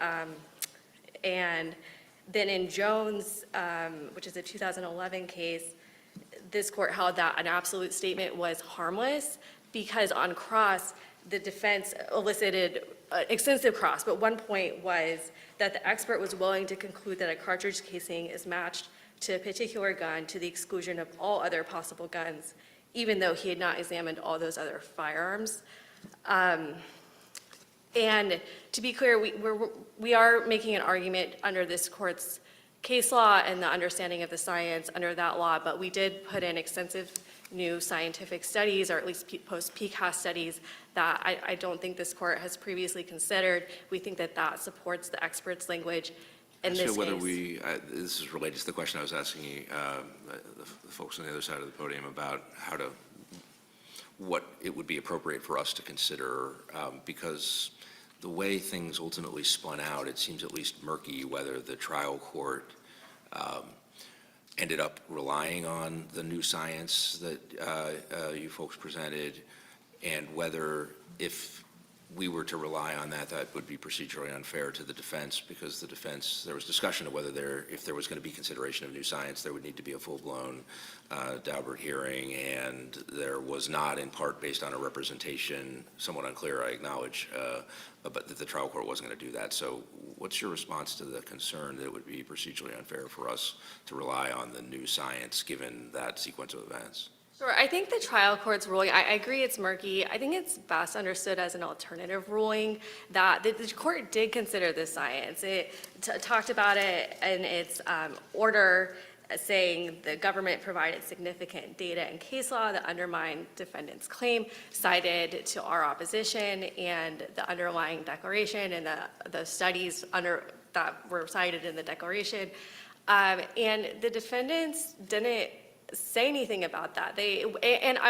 She also said that she's ruling on existing law. I mean, she seems to be doing an interpretation of what the current cases permit her to say and not delving into those. I mean, this is not like, Judge Oken issued a contrary order where he seems to actually dive into the studies and dissect them a bit. It doesn't look anything like that. She does not talk about the contents of the studies, of the new studies. She seems to be saying, based on what the D.C. Court of Appeals has told me in Williams and Gator and Gardner, this is fine. I take it you disagree? Well, I'm referring to the written order, which is from October 10th, 2023. And there, and discussing the error rates, the court is talking about the Keisler study, and the examiners were able to match 1,508 casings to the correct firearm out of 1,512, and then refers to the heat map studies. So it's not an extensive discussion, but those are the new studies that the government presented, or at least 3 of them. There's 2 heat map studies. So, and I'll say that the defendants, if they wanted a Daubert hearing, they certainly could have had one, and they ultimately said they did not want one. Arguably, it's waived at this point. Again, I could be misremembering. I thought it was, we're not interested in Daubert hearing if you're going to rely on the existing law. If you're not intending to get into all this new stuff. Sure, but that came after. So the court issues this order, then sua sponte, when Gator is issued, sua sponte issues an order saying, hey, make sure the government's complying with this new case. And then there's argument, the government submitted another extensive supplemental brief. The defendants never challenged that or the science in that until really, I guess there's some argument on the first day of trial and then the second day of trial, and then suddenly they're mentioning a hearing. And even at that point, the court told them that they could submit supplemental briefs if they wanted to, although I do acknowledge at that point the court had kind of made its rulings. I don't know how incentivized they would be to do that. It's not like the United States said when this cropped up, the point you're making now, which it could have made. The United States could have said, look, we put a whole bunch of new science out in our opposition to the motion to exclude this testimony. You never asked for a Daubert hearing, and the trial court has, ruled relying on it, and now here we are, and it's true, we filed this supplement in light of the Jeter, however we're pronouncing it today, decision. And so maybe, and the defense was complaining that that's a bunch of new material that just got dropped on them. It's 300 pages of science that they just saw. So, the United States could have said, well, okay, to the extent you're worried about the new science, new meaning new in what we just submitted, we get the point. But if the issue is, can you rely on the information we provided to you without having a Daubert hearing? Can you rely on the information we provided to you in our initial opposition to the motion to exclude the testimony? Not only can you, but you did, and they never asked for a hearing. So don't limit yourself to whatever was in front of whatever records happened to be in front of the court at the time, this court at the time of its appellate rulings. Consider the new science. Just, maybe don't rely on the 300 additional pages of material we just submitted. That's all stuff the United States could have said, and the trial court then could have said, then, fine, I see no reason to have a belated Daubert hearing relative to the rationale of my earlier order, and I'm not going to rely on any of the new material. I think the question of whether, my ruling is consistent with Jeter is a legal question I can answer pretty comfortably. Instead, the United States was kind of like, yeah, maybe we should have a hearing. So rather than arguing that it was too late for the defense to be raising the idea of a hearing, the United States was like, well, maybe we should have one, but if the defense doesn't really want one, we're not going to push for one. It was more what I read, the attitude of the prosecutor at the time of this discussion. Is that a fair characterization of what the government's To some position was? extent, I think we did push back on the idea that this science was new, or the materials were new, because then the court says, in response on page 27 of the January 10th transcript, the government did file much of this already previously many months ago, and then talking to the defendants, counsel, to the extent you believe there are newer issues raised, at least for purposes of this record, you can file an additional brief, the court will supplement its order. So, I mean, it is a little bit confusing as to exactly what new material the court's saying, but I will say in the additional 300 pages, there wasn't really anything new. It was the published versions of a couple of studies that we had submitted that were previously unpublished. And then there were some trial transcripts, I believe, for legal argument as to various, but as far as new studies, there wasn't anything new that was submitted in response to Jeter. Can I press you on one other sort of odd framing of this issue as I see it, which is, you could ask one of two very different questions. One is, what is the state writ large of ballistics science? How good is it? And you have a lot of studies that you say, well, this will tell you it should be permitted for somebody to testify if they are familiar with all of this science, that you can match things to a very high degree of certainty, extremely strong support for a match. Doesn't strike me as quite the relevant question. The relevant question, of course, is what about Montoro? Can he do that? He doesn't rely on these studies. He doesn't point to any of them. There's no reason to think he's up to speed on what all of it is. So why are we talking about the government submitting, these studies could substantiate an expert, when we don't have Montoro saying, yes, I'm familiar with all of those new studies, and I can give you statistical probabilities based on what I know now. So I think that Montoro's relevant. I don't know if it's his knowledge about the studies. Is that what Yeah, I mean, so let's just take as a premise that a perfectly omnipotent firearms examiner for the government who is familiar and up to date with all the science could testify credibly as an expert that there's extremely strong support for this. That doesn't mean that I could. Just because the science would back me up, I don't know anything about these studies. It's just way outside of my wheelhouse. Montoro certainly seems to be a reasonably well-qualified expert. He does a lot of trainings. I've read the CV. I don't know that he's able to do any of the statistical substantiation that the government now wants to back up his opinion that it's extremely likely. I don't know that he can support extremely likely that this is a match if he doesn't know those studies. So on redirect that, he did testify to the studies, and I apologize, I don't have the exact page. Sure.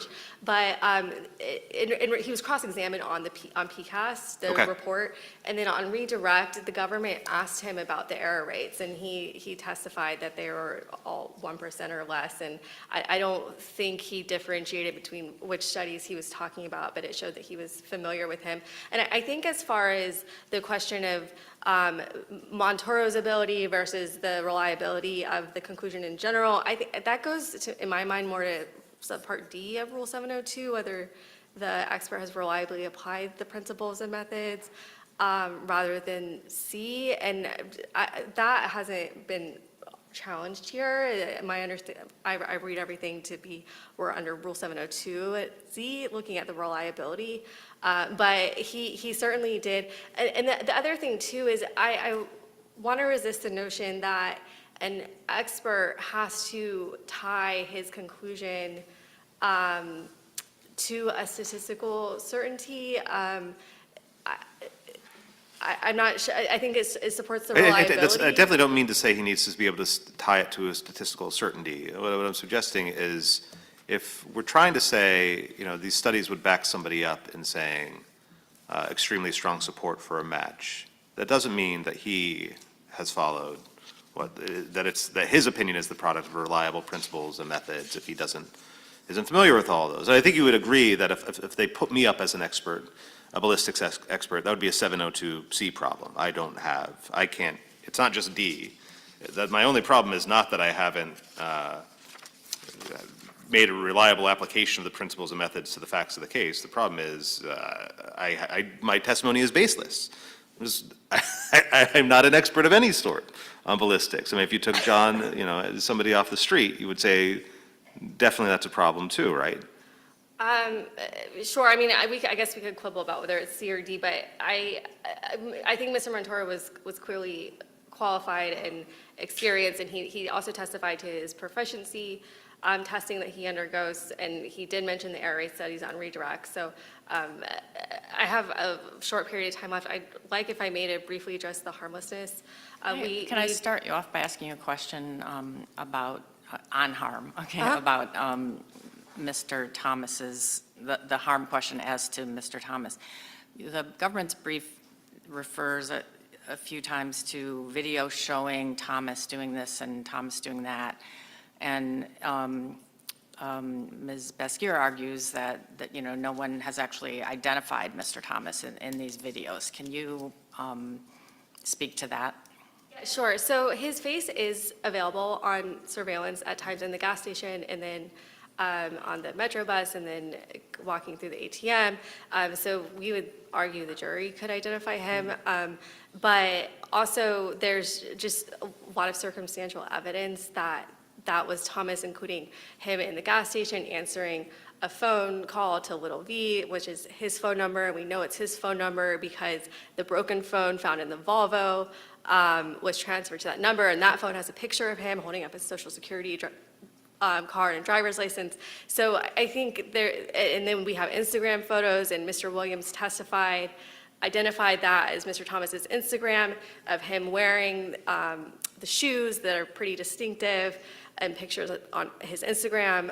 So I think it is circumstantial. There's no one who identified him at Stanton Glen on that day. We agree, but we think there's overwhelming evidence of his identity. But to Judge Deal's point, that is the ballistics testimony doesn't even go to that. All it does is link the rifle to the crime scene, and there's really no dispute that. Can I ask you, you say it doesn't go to it. It seems like it's relevant to it. It doesn't go that directly, but since there was DNA evidence suggesting that the gun was linked to both of the defendants, evidence that links the gun to the bullet in the decedent all goes to the idea, tends to support the idea that it was the two defendants who played a role in all of this. So Yes, I don't see, I agree. it seems like Let it's me- relevant to it, so it goes to it. I guess it Or do you think it's irrelevant? It just had,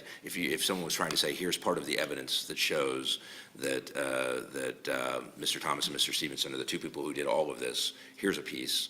There are pictures of them. One of them were arguing, holding a gun.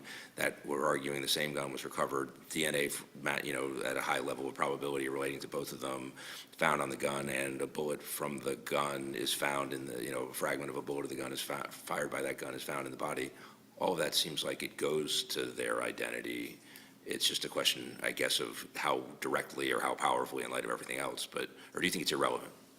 To their identities. It's not irrelevant, but it's not, in light of all of the other evidence, it's not necessary. And I would like to address your question about how we assess harmlessness and whether it's about, I think your question was excluding the testimony entirely, or whether we analyze it under a lesser degree of certainty, like a consistent with standard. And I would point this court to Williams, where this court, in assessing, I think it was prong 3 of plain error, said that the error did not affect substantial rights. And even if this opinion testimony had been properly excluded under Gardner, the government still would have been able to present evidence that the police recovered a gun from Mr. Williams's home, and the examiner at a minimum would have been able to testify that Mr. Williams's gun was capable of firing the bullets of the sort that killed the victim. So we think that at minimum there would be a lesser degree of certainty, but the court considered that in its harmlessness analysis. I'll also point out that there was testimony that the type of bullets were consistent with the rifle, especially on the inconclusives. And the expert testified that there are some inconclusive bullets in the autopsy, but he said those look like bullets that would come from rifle. They're consistent with the core of a bullet that would be, and there were pistols on the scene, but he testified that they're very easily distinguished because they're different types of bullets, different caliber. There's no way one could be fired in the other. So Do you think do you think that if necessary, you would be entitled to have harmlessness viewed through a prism of the idea that an expert could have testified to something like more likely or most likely, kind of in the wording of Gordon? Or I know you don't think that would be necessary to assess harm, but do you think you would be entitled to that if necessary? yes, or consistent with. Well, consistent with, I think there's a difference between consistent with and more likely was. More likely was sounds stronger. Sure. I'm just curious which one you think you would be entitled to. Which game to shove. Sure, I certainly think more likely than not would be, could be appropriate. But under any, even if his testimony was excluded entirely, it'd still be harmless, so it ultimately doesn't really matter. I'm over my time, so unless the court has further questions, we'd ask that the court affirm. Thank you. Thank you very much. Ms. Beskier, we'll give you a couple minutes. Thank you, Your Honor. First, I'd like to say that given it's been described as murky, the lack of clarity that we have here about the trial court's toolmark rulings, this court should not affirm the trial court's toolmark rulings in this case. And going more specifically to something that counsel just said earlier in her argument regarding footnote, I think it was this I can't be certain unless I look at every single gun that was ever made, and that's responding to footnote 11 in the Williams case. Whether or not that was the goal, the effect on the jury of making this kind of extremely hyperbolic statement goes the other way. It is expressing the opposite of some bit of doubt. It's saying that the only thing that would make me doubt my conclusion is if I could do something that is impossible. That was impermissible in the way that you're describing. One would think it might have elicited an objection saying, there was an agreement about how this was going to be done, and this is really hyperbolically undermining it. But there was not that objection, was there? There wasn't an objection at that specific moment. There was an objection at the beginning that was preserved for the we're objecting to the toolmark expert's testimony. And then just also, counsel for the government suggested that prong D of the Rule 702 analysis was not preserved. In the initial motion filed by Mr. Stevenson to preclude, it does highlight, as in addition to prong C, about the reliability of the methodology, it does have, and I think it's in italics, but I'm not 100% sure, how Monturo applied that methodology in this case. The trial court did not address that part of the Rule 702 analysis in its written order, or from what I can find in the record anywhere. So if this court does remand, that is something that is an error that the trial court would need to remedy on remand. If the court has no further questions, I ask the court vacate all of Mr. Thomas's convictions, or in the alternative, at the very least, the merged convictions and the carrying a rifle conviction. Thank you very much. Thank you. Mr. Shefferman, would you like a couple minutes on rebuttal? For rebuttal to Atkins. Okay, thank you very much. Thank you to all the lawyers today for your briefing and your arguments. The case will be submitted. We are now going to take a brief recess to reconstitute the panel, and we will be back in a couple minutes. All rise.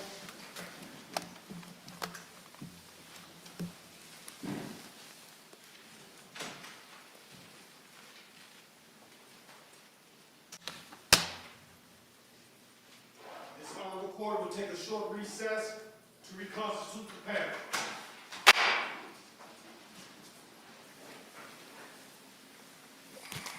Thank you for your patience, everybody. The third case on this morning's calendar is number 24 CV 1011, Crowell and Mooring versus TREA, TREA 1001 Pennsylvania Avenue Trust.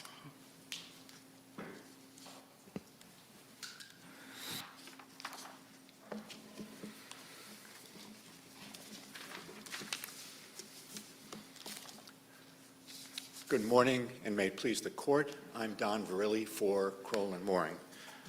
When the COVID pandemic struck in March of 2020, the mayor issued an emergency order requiring Crowell and other non-essential businesses to cease all activities at their DC facilities except minimum basic operations.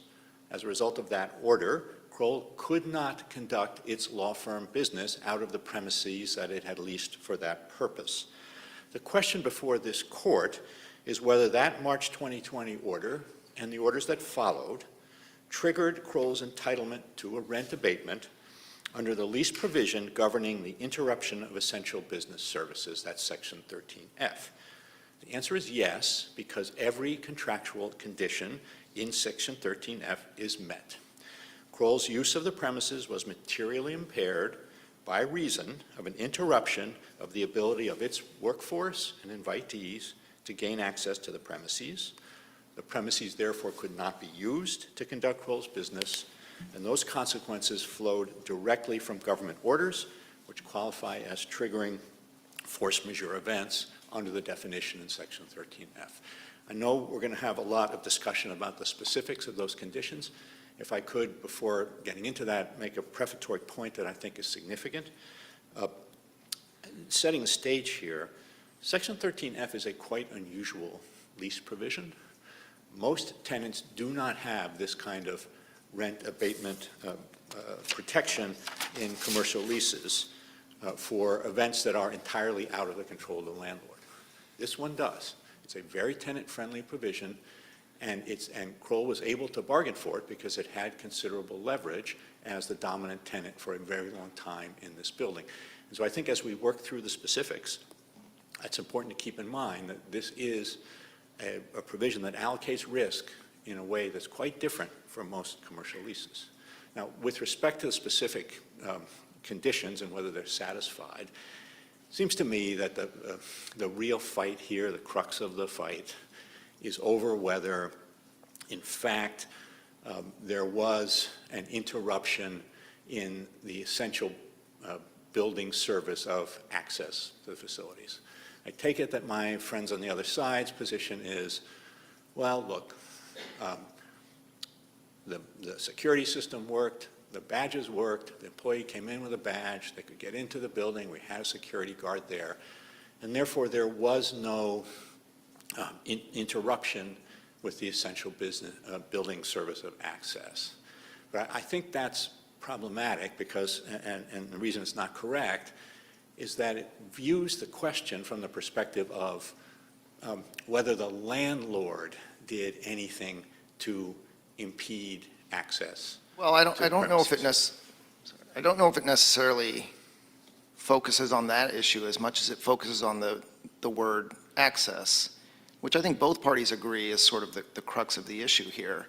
And so even if we put aside who is affecting the access, we have to question whether there was actually a limitation of access in the first place. And so I guess my question to you is, if Crowell had had perhaps a different managing partner at the time who had a more aggressive stance on or maybe a less aggressive, however you, depending on your perspective, let's just say a more COVID skeptical stance, and said, 80% of our employees are essential, we're coming in, business as usual, we'll get through this.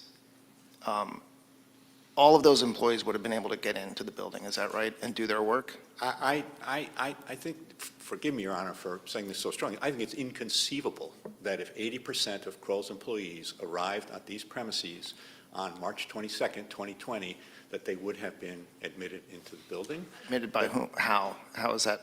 Well, because it's quite clear that only a small fraction of Crowell's employees could be deemed essential, because essential means it's essential for purposes of conducting the minimum essential operations. It's all laid out in the mayor's order, and those are, basically making sure that the computer servers are still working and things like that.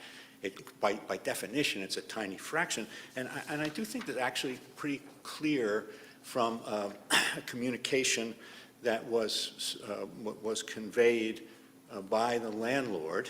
I'm looking at appendix page 991, and it's a draft email. My friends on the other side have pointed out that it's a draft email that was going to go out to the tenants, but it was in fact sent to the tenants. That's confirmed by deposition testimony, which is at Exhibit 13 to Crowell's motion for summary judgment. So this went to the tenants, and basically says, as was appropriate at that moment, our primary concern, this is from the landlord, is for everyone's safety and well-being, and as such, want to limit staff and building occupants' exposure as much as possible, so please continue to comply with the mayor's executive order. And then here's the key, it's in the next paragraph. So long as tenants permit their essential employees to access the building, these employees can gain access with a valid building ID/access card. Right, and so my question is, if the managing partner at that time had said aggressively, perhaps in, questionable compliance with the mayor's order, perhaps not, my determination is, we're a very litigation-heavy firm, we've got, a bunch of deadlines coming up, and my view is that 80% of us are essential. I'm not saying that would have been correct, I'm not saying it would have been reasonable, perhaps, perhaps not, but all 80% of those employees, even under this email, would have been able to get into the building and get into the office. Is that right? I doubt that very much, Your Honor. Just make a few points, if I could, on that. First, that would have to be a factual dispute. This was summary judgment granted to the landlord here. That question would have to be subject to factual inquiry. Well, what's the factual dispute? Their key fobs were not turned off, right? Whether the landlord would have let them in. But the landlord's not, I guess that's my question. So Yeah. access, in terms of access, the key fobs, Crowell didn't send a list of essential employees and non-essential employees to the landlord and said, the non-essential employees' key fob should be shut off, right? What Crowell did was, in good faith, obey the order of the mayor, and the obvious tenor of the order, and the obvious tenor of the landlord's response to that order was only a very tiny fraction of the employee population would gain access to the building, would be able to go in to work. Now, The fact, I don't know what the record says about this, but could imagine a less extreme example than what Judge Shanker has given you, which is, we appreciate that you all have, papers, materials in the office that you might need to get while doing remote working. You can come get them as you want to. I assume that, in fact, that probably was what the state of affairs was on the ground. I mean, people would go into offices to gather their things, to do work remotely. And if those were the facts, I mean, haven't they been permitted access to the building? I think it's important to take a step back here. What this clause is designed to do, and I will try to answer Your Honor's question directly, but I think it needs to be answered in this context. What this clause was designed to do was to protect Crowell as a tenant from having to pay rent in situations where either the landlord took certain steps or there were major force majeure events that resulted in such a material impairment of access to the premises or use of the premises that Crowell couldn't conduct its business out of the premises. Well, you just said "or use," and I don't think that's right, because that goes right to the second condition. Well, and we're talking about the first condition, no. which still has to be a deprivation of essential business services. Yes, it does, but the question is, what we're discussing here, I think, is whether as a result of the mayor's orders, the essential business service, essential building service of access to the premises for Crowell's workforce and its invitees was materially Could you give us your interrupted. best definition of secure access? We have a clear Yeah. definition from your opponent, and Right. it's focused more on physical and tangible things. Right. What is your best So definition? I think this is a textual argument. The section 13F, it defines essential building services, and it's secure access to the building, including the requirements set forth in section 4.02 of the lease.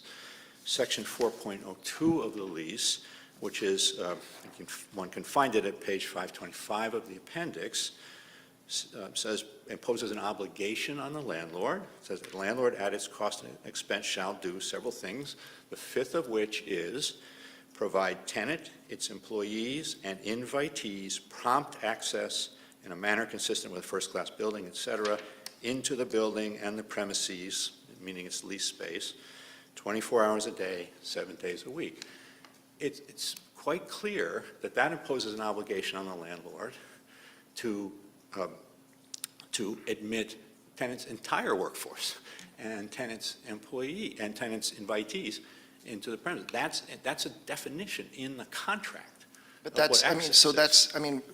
we're bleeding into the question then that you had touched on earlier about who, your argument is that what the landlord did or didn't do is really irrelevant here if external circumstances resulted in the interruption of building services, but you also just quoted from Clause 4, which says that the landlord is supposed to provide this access. And at some level, regardless of the exact language of Condition 1 of 13F, we are at bottom, as you just said, if we take a step back and look at Clause 13F, we are at bottom talking about what the landlord can or must do. And if the landlord is not removing access in any way, then I just don't understand how Condition 1 is satisfied. I think, respectfully, Your Honor, I think the text makes clear it's satisfied in two ways. First, the text does not say if landlord fails to provide access, then the following consequences follow. It says if the tenant suffers material impairment by reason of any interruption of essential building services, any interruption. And of course, structurally, that connects right up with the fact that the whole clause is designed to provide for abatement not only in situations where the landlord fails to satisfy the landlord's obligations based on the landlord's own conduct, but when force majeure events intervene and when events beyond the control of the landlord deprive the tenant of the essential building service. And that is exactly what happened here, because the mayor's order forbade Crowell from sending the vast majority of its workforce into the office to work from the office, and so the office couldn't be used for the purpose for which it was All right, so leased. I want to get back to my earlier question because your phrasing just rejogged my memory. So you've kind of layered into the access to the building and to work from the office was a second thing. They can't do that. And I agree. I mean, I agree that it's fair enough that under the orders, it is pretty clear that Crowell cannot call in the majority of their workforce to be working from the office. It seems pretty natural that as a firm that's engaged in litigation where people might have, various materials that are on site, a lot of the workforce might need to access the building to get things that they need. Come in, grab their papers, grab the briefs, for people who are still working on paper and get what they need and then take it and work from home. If that is the state of facts on the ground, and I don't see really any reason to think that it's not based on the evidence we have, why have they not been provided access, secured access to the building? Because for one thing, what the record does show is that at any given time or day, it's for the crucial periods, it's 5% of the workforce in there, okay? So, and what that fact tells us is that they're not being given the kind of access to the premises for the workforce so that the business of the firm can be conducted in the office, which of course, it's a little bit. You're just it seems like you're bleeding the second and the first conditions of 13F into one another. So can you think of a time where all essential building services have been provided by the landlord, and they haven't been interrupted by any force majeure, but the building is unusable for purposes of a law firm? Or do you think they're entirely coextensive, that one and two are the same thing? It's tricky. It's more complicated, but I think with respect to building access, I think the argument from my friend on the other side, which I think is something Your Honor's question is trying to get at, is that, well, the space is there, the lawyers can come in and get their papers and use it, et cetera, and therefore it's not rendered unusable, but there's no physical damage to it or physical inaccessibility to once you're in there, you can go anywhere. But I think the problem with that is that if you read the second condition as as requiring that kind of physical limitation, you've at a minimum read the whole secure access provision out of the essential building services. I think I agree with you. I guess I'm trying to kind of ask the opposite question, though, which is if it is, so it seems to me that in order to give each of these clauses some independent meaning, there needs to be some state of affairs where this building is unusable for purposes of running a law firm. And let's just say let's say I agree with you that this building is unusable for running a law firm, and so you've checked box 2.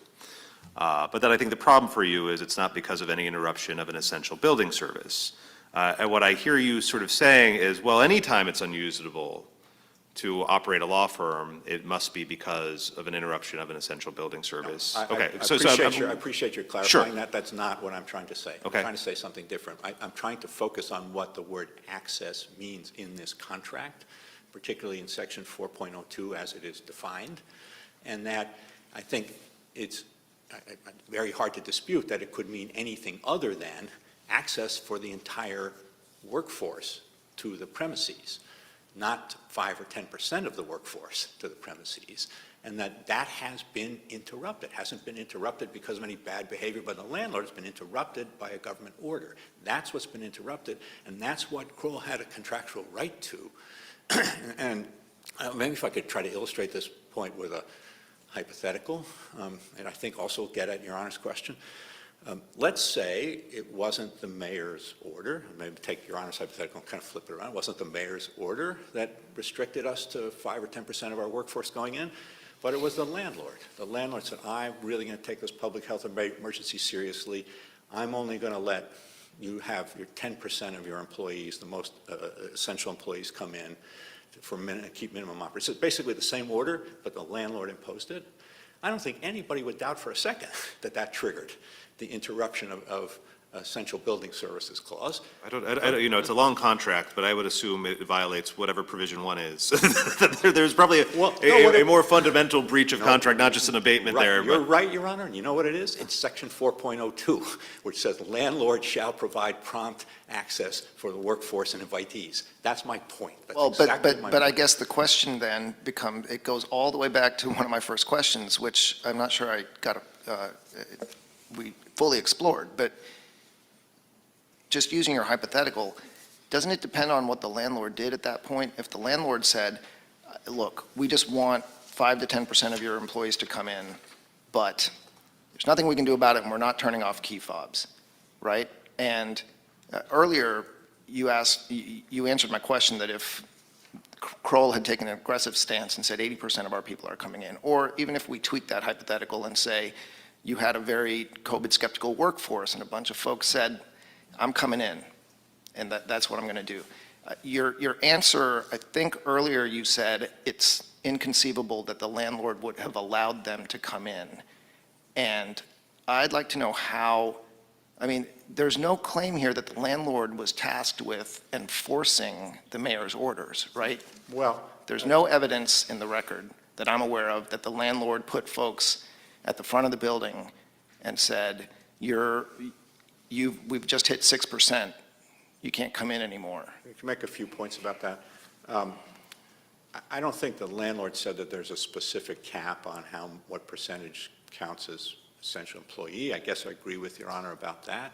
But I think if one just looks at this message that I was focusing on before, it's on Appendix 991, the unambiguous import of this is we are only letting your essential employees into the building. In fact, it says we are not able to provide individual access to tenant spaces for third-party vendors or employees other than the essential employees. It says we're not able to provide access for employees.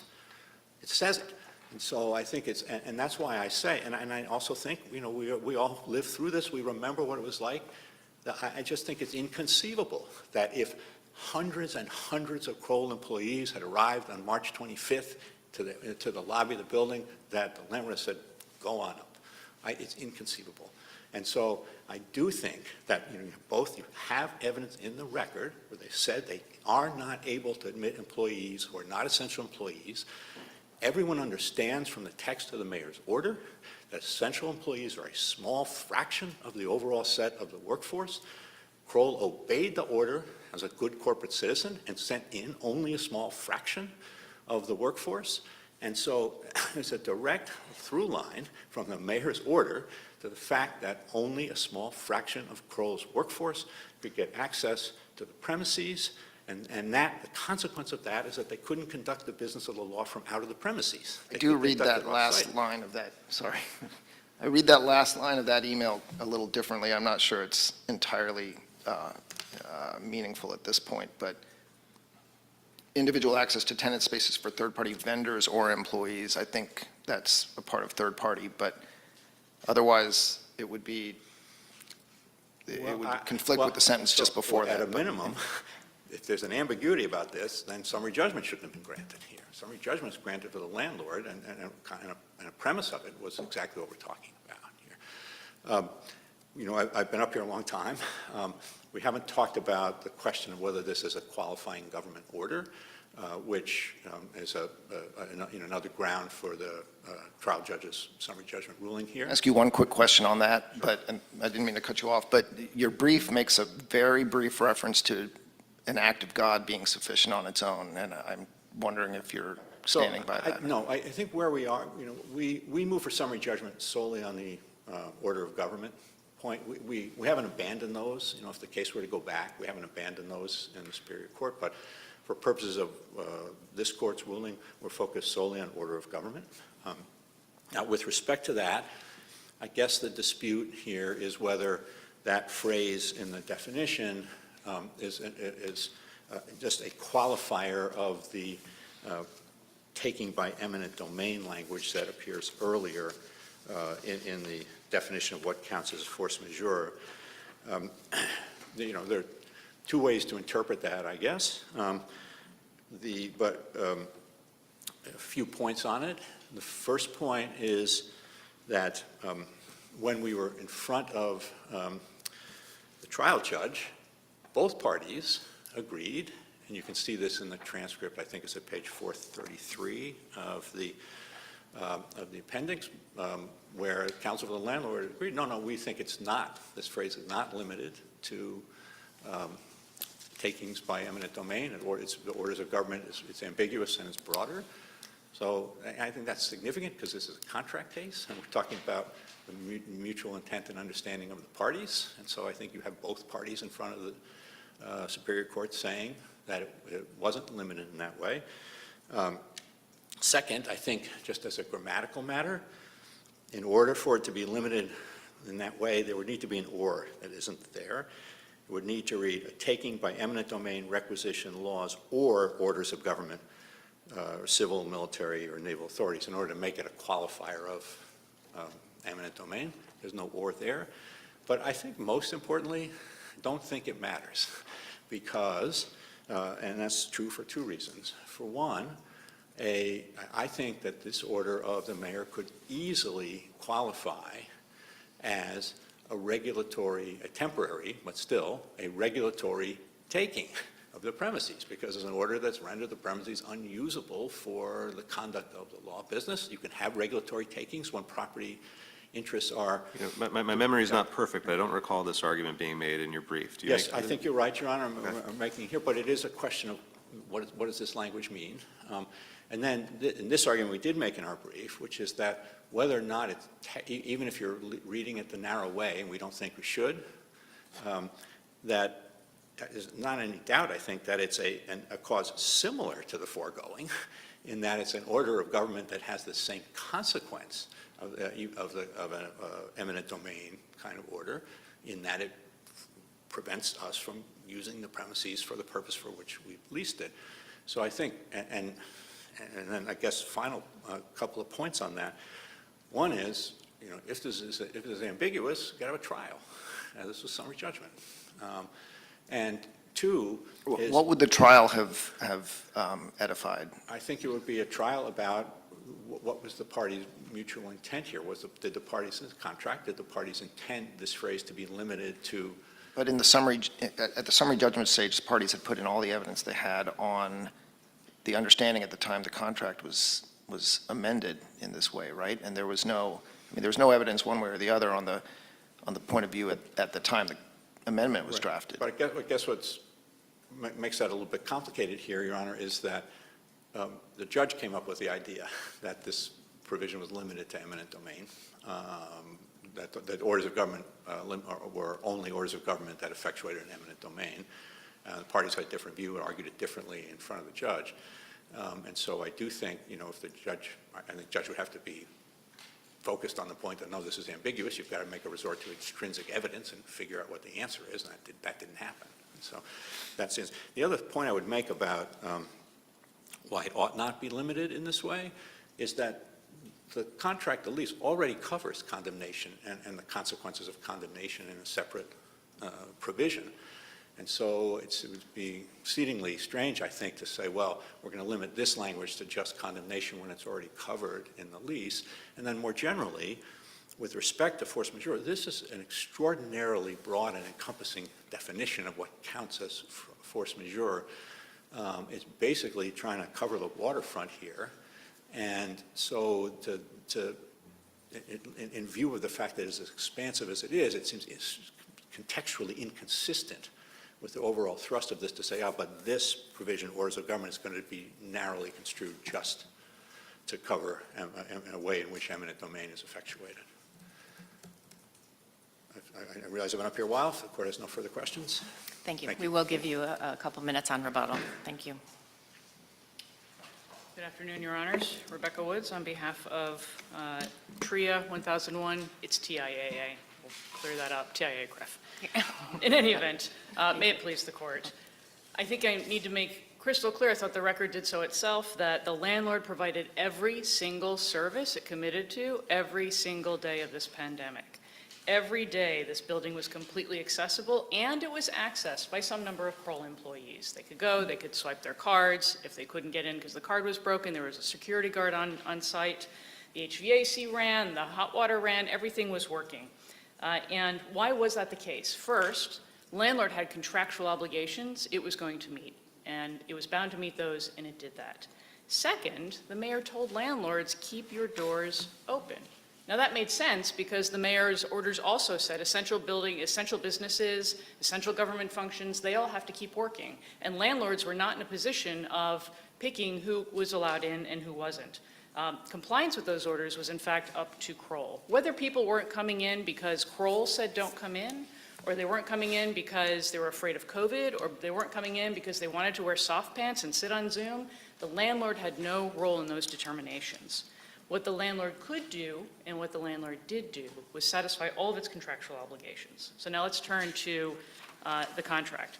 So the fundamental deal of this contract from the get-go back in 1985 was landlord said, we'll provide you space, 4 walls, a roof, we'll give you permission to use it, and we'll provide you certain services. And if any of that doesn't work, except for condemnation and casualty, which doesn't apply here, too bad, tenant, too bad.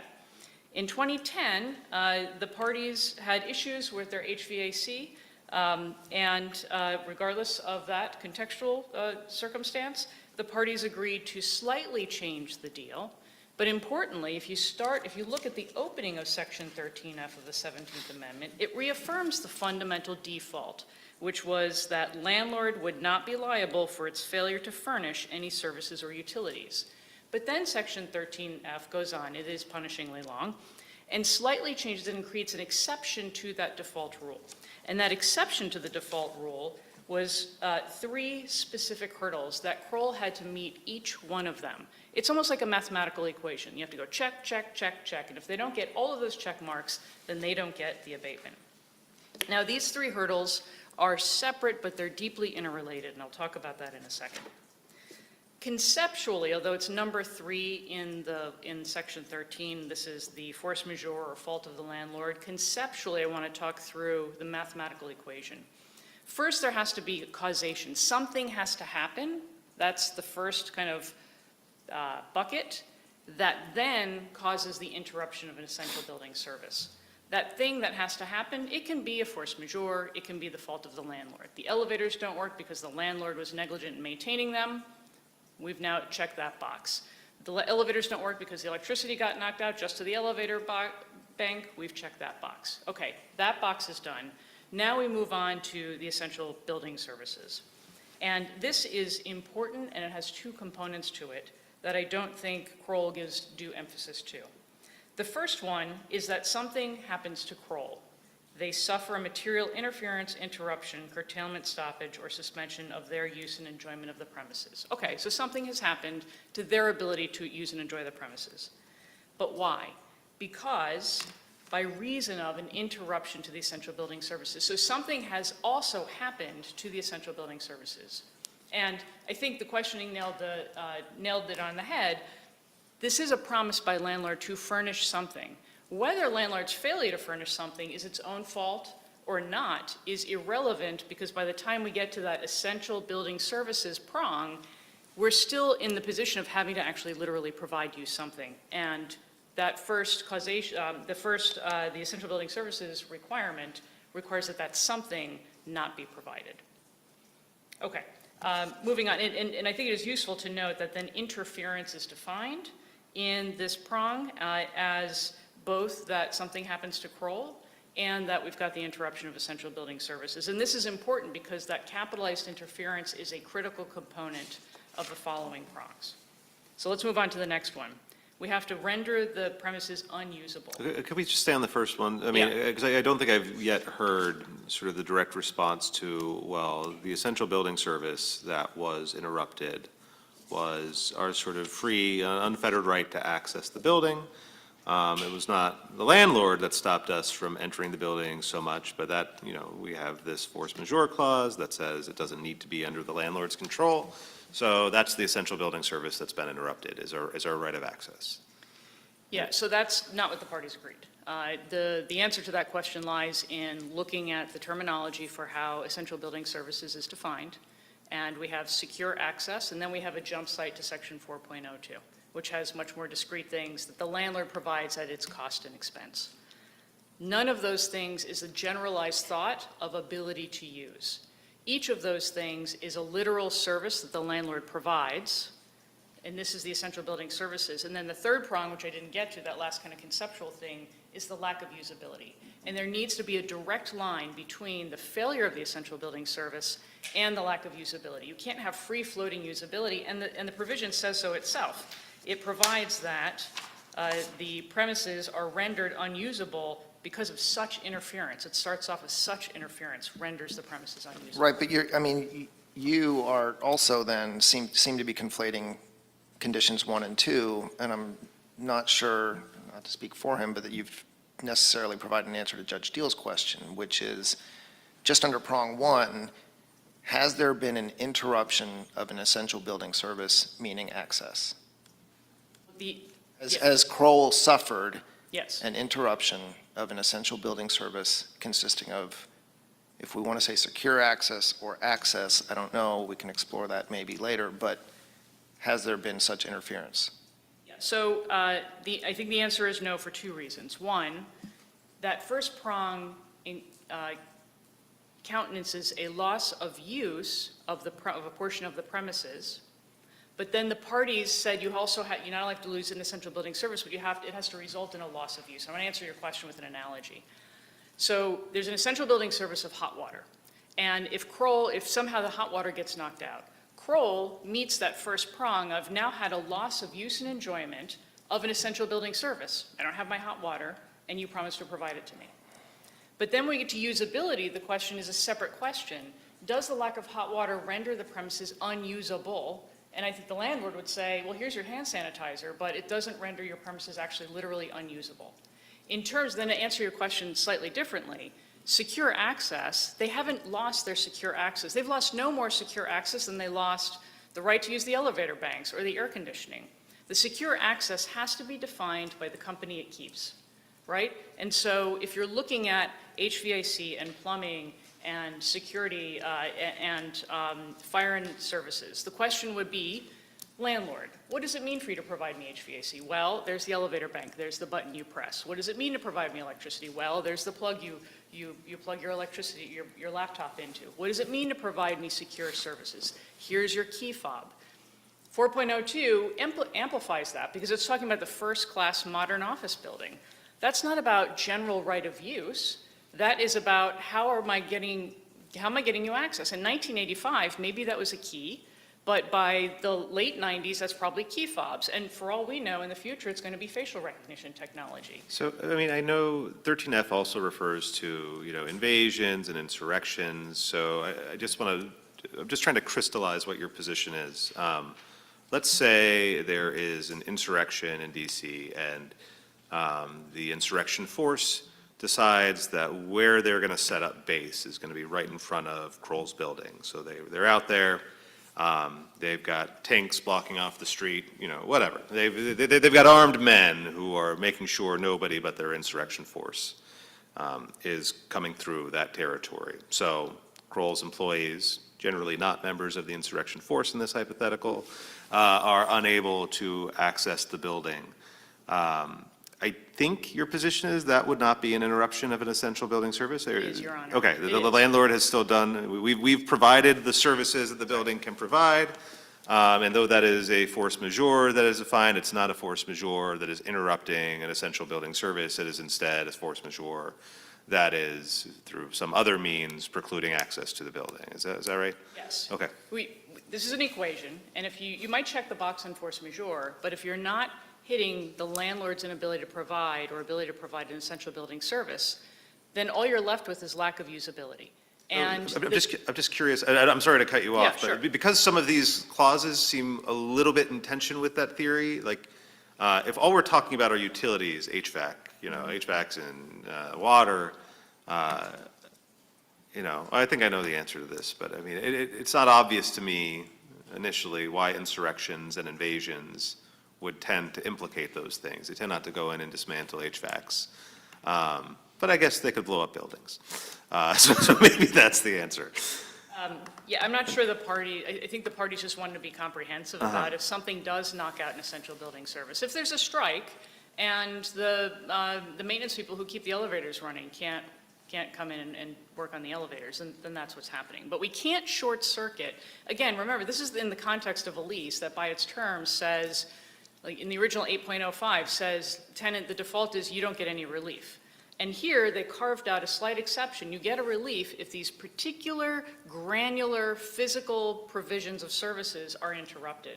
And if at any time we're providing all of those services, then, if at any time we're providing those services and the building remains usable, then you've not hit your requirements for abatement. But are you getting, sorry, you want to say something? Go ahead. Are you Yeah. getting your phraseology about landlord providing from somewhere else in the contract and your argument that the contract has to be read as a whole? Because if you just look at 13F and specifically the three conditions, I think your colleague's argument is and has been that all it requires is that the tenant suffer X, Y, and Z. And so you're importing in suffer at the hands of a lack of provision by the landlord, and I'm asking where you're pulling that in from. Yeah, so Judge Schenker, if you look at prong one, we've got the tenant is suffering the loss of use and enjoyment, and it is by reason of any interruption of an essential building service. So we are no longer, as tenant, getting this essential building service. These essential building services not only are defined, but they are provided elsewhere in the lease. Nowhere in this provision does the landlord provide new things to the tenant. The landlord elsewhere in the lease is providing electricity, it's providing hot water, it's providing HVAC. It's all required elsewhere in the lease. But these things, if the landlord stops providing them, as noted elsewhere in the lease, which is why there's the jump site to 4.02. What does secure access to the building mean? Well, look at 4.02. You've got security guards, you've got prompt access. Does that answer your question? Yes, thank you. Okay. Can I ask you, and forgive me if your argument has already made the answer to this question clear and I have missed it, but what is your response to your opponent's point, or his hypothetical, that instead of the mayor's order, we have the landlord, imposing the same restrictions, which he says everyone would have the same view of? Yeah, so I would say, I think Judge Deal nailed the nail on the head. Section 2.02 of the original lease provides that this tenant has the right of, shall during the term enjoy the premises without disturbance from the landlord. And so if we as landlord, first of all, if I were counsel for tenant and the landlord locked me out, I would not say you should rely on 13F. I would look at section 2.02. Can you respond to your colleague's suggestion that if, under my hypothetical, and I realize it was a hypothetical, so he was being forced to answer that, perhaps unrealistic hypothetical, but if 80% of the CROWELL workforce had shown up on March, I think it was 16th maybe, and tried to get in the building, that it is inconceivable that landlord would have allowed them in. I would prefer not an answer that's not, that just wouldn't have happened, but is there anything in the record evidence that indicates that landlord had no say one way or another? Yeah, I want to pull up the document, Your Honor, that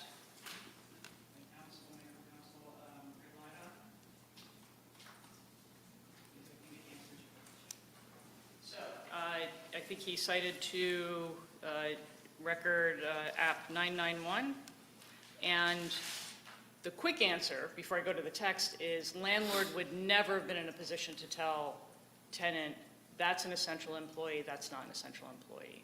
Our landlord didn't have staffing to do that, they weren't monitoring, they were going above and beyond the service that they were providing. They provided air filtration and extra sanitation. If CROWELL showed up with its full workforce, our landlord would not have done anything, because doing so might have then triggered a breach of a separate provision of the contract, section 2.02. But I would point you to this email. Not only does the letter say, we want to let you know that 1001 Penn Ave will remain open to tenants, security, engineering, and janitorial services will be provided. So we are up and we're running, and you can access it. And on that access point, Judge Schenker, in that last paragraph, it says that 1001 Penn Ave will operate in weekend mode so long as tenants permit their essential employees to access the building. The control on access was not controlled, limited, or managed by landlord. It was controlled entirely by Crowell. And so landlord fulfilled its end of the bargain by providing all that secure access. And it was Crowell's compliance with the mayor's orders. Our mathematical equation for the abatement says that's not enough. They actually have to point to landlord. If the mayor had said, landlords, lock your doors, well, then we might have an issue. But that's not what happened. And in this case, in some ways it's easier for us because Crowell did enter, and they were able to use every single space. And anytime somebody swiped a key card, even if it was 3 a.m., that's the prompt access, they could gain full entry. It might be lamentable that Crowell couldn't use its building as much as it wanted to, but that's not abatable under the terms and all the discrete check marks of terms in this mathematical equation that they have to meet. Can you expand on the last sentence of this email? We are not able to provide individual access to tenant spaces for third-party vendors or employees. That, I mean, I don't personally need to dig into what third-party vendors or employees means necessarily, but my question is that does suggest some level of control by the landlord over who can get into the building and who can't, and something, as well as, point two, something less than full and complete use and enjoyment by Crowell in a way that it had prior to March 15 or whatever it is. Yeah, but I want to seize on that last portion that you just said, their lack of full use and enjoyment. That's not enough, right? They have to have, because of an essential building service is missing, they don't have full use and enjoyment. Right, but I'm assuming that if the landlord is, so I guess my Yeah. questions were related. Yeah, I understand, Yeah. yes. So let me get to it. I don't read the sentence that way. It wasn't litigated below, but on any given day in this very large building, like the Cisco trucks are backing up, and landlord doesn't have the staffing because look at the opening of this paragraph. We're operating in weekend mode. And so we're not going to be there. Our security isn't necessarily going to be there to let Cisco deliver food up into your kitchen. Now, if you want to gain access to the building, you can gain access to the building. But I don't read this as saying, if you tenant show up with a third-party vendor or a client, in fact, the record indicated, and I think it's in the appellate record, that at some point Crowell wanted to run a broker through the building, maybe to lease some subtenant space. We were in no position to say, well, that's a third party, you can't enter. If Crowell wanted to bring other people in, they could, but it was in weekend mode, so it was them who had the physical control. People couldn't go in the front door. I mean, normally in business hours, people can just go right into the front door, and then you talk to the security because it's secure access, and then you make sure you have permission to go up to Crowell, and if your name is on a list, maybe you're delivering lunch from COSI, if that's still even a thing, if your name is up there, then you're going to go up. That would be this third-party vendor and the landlord controlling that access. If Crowell already had somebody in the premises because they had secure access and their fob was working and they went down and they let the vendor in and they got their lunch, I don't read this email as saying anything other than that.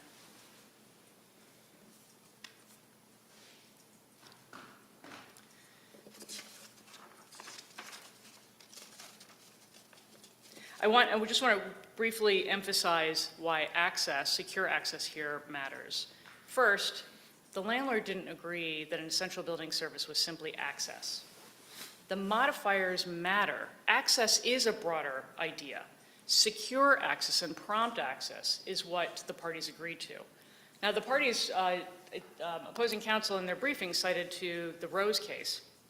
And it's actually interesting in a way that the judge didn't seize on, which is in that decision, the court said, listen, it's not just loss of use, which is a general term, that loss of use is modified by direct and physical, and those modifiers matter. And again, here in this mathematical equation, the landlord didn't say, HVAC electricity loss of access, the parties agreed to a very small, definitive, discrete function of that particular kind of essential building service. And it has to be something that the landlord can actually pay for and provide. The landlord allows use. The landlord cannot furnish use. At no point in the contract does the landlord furnish use. Now remember, each of these items in the essential business services are something that the landlord elsewhere in the lease, and we cite to this in our briefing, is already duty-bound to provide. There's no new right flowing to Crowell in this list of essential building services. In the lease, the landlord permits use for office purposes only. They can't do like a rave or a CBD shop. It allows that use, but it can't provide the use. On many of these hypotheticals, I'm hearing, well, what if only half the workforce can come in? Landlord and tenant never agreed to occupancy. The amount of occupancy or functional use that Crowell can or does make use of the premises is also not encompassed in the idea of access. Landlord cannot carry people into the building and force them to use it. Landlord cannot furnish a force field around the tenant to protect them from the effect of mayor's orders. So the things that are in that essential building service list are things that the landlord can actually literally provide, and landlord can actually literally provide secure access. We also have a case of Schrodinger's essential building services. It's both there and it's not. Crowell would admit, and I think we all would agree, that not only did landlord have to provide HVAC and plumbing and elevators, the landlord had to provide these security fobs and security guards. 4.02 says security. We had to provide that. And so yes, we've now provided secure access, but Crowell says, but in addition, there's another definition of secure access, which you didn't provide. So check electricity, check plumbing, check secure access, that kind, but this other kind of metaphysical ability to use access was not satisfied.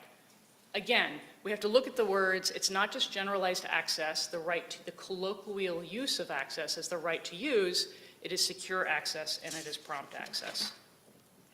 Finally, I think importantly, on why that phrasing secure access isn't amenable to the very taffy-like treatment that Crowell applies to it, is what they're really saying, and I heard it in the argument, if you look at the briefing, it's quite clear, they're using the word access to mean use.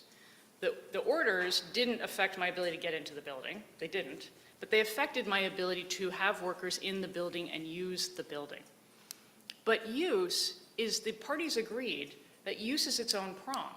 The parties agreed, remember in that first prong, we have Crowell's loss of use and enjoyment by reason of an interruption of a building service. But the parties agreed that's not enough. It's not enough that you have a loss of use and enjoyment because of an interruption of service. You also, look at prong 3, have to have, or here I think it's prong 2, you have to have the inability, the premises have to be rendered unusable. And for that prong to mean anything, the usability, it is its own analysis. So it can't be that secure access means loss of use, because loss of use is its own separate prong. Otherwise, what they've done is they've transformed this test from something happens, we lose ability to use the building, and then we lose the ability to use the building. And what they've done is they've collapsed the two of the 3 prongs. That is not the proper way to read this contract. Can I ask you on the force majeure question? I mean, your colleague's point was we can, parse the grammar of this list, and for the life of me, I don't know why contract drafters hate semicolons so much, but I agree with you. but as well as serial commas. But regardless, the phrase other cause similar to the foregoing, that at the very least the mayor's orders here are similar to government orders essentially affecting a taking. And so under that last phrase, it doesn't matter whether this was actually a government order, a taking by government order. Yeah. So first I want to observe that whether government orders generally, conceding their argument for a moment, whether government orders generally can constitute a force majeure is a different question than whether these government orders constituted a force majeure.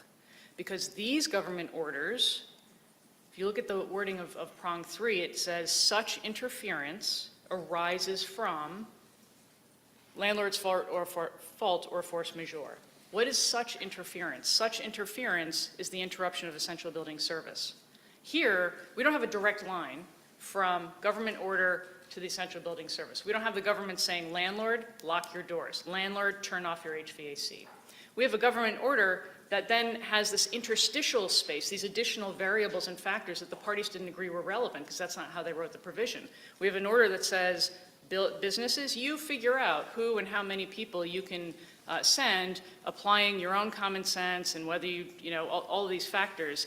And then Crowell jumps in and says, by the way, that affected our secure access, which has its own problems. So these government orders don't even meet a force majeure under this definition and the structure of the requirement. Secondly, to your point about commas, if the parties wanted to have all of this be about government orders, it seems more sensible that they would have written government orders including but not limited to, and then they would have provided their litany. Can we argue about that? Potentially. But I think the better arguments are twofold. One, these government orders don't qualify as a force majeure because they don't knock out an essential business service themselves. In fact, they did the opposite. The mayor told landlords, keep your buildings running. And secondly, this is an equation. If they don't meet every single, my time is precious and so is yours.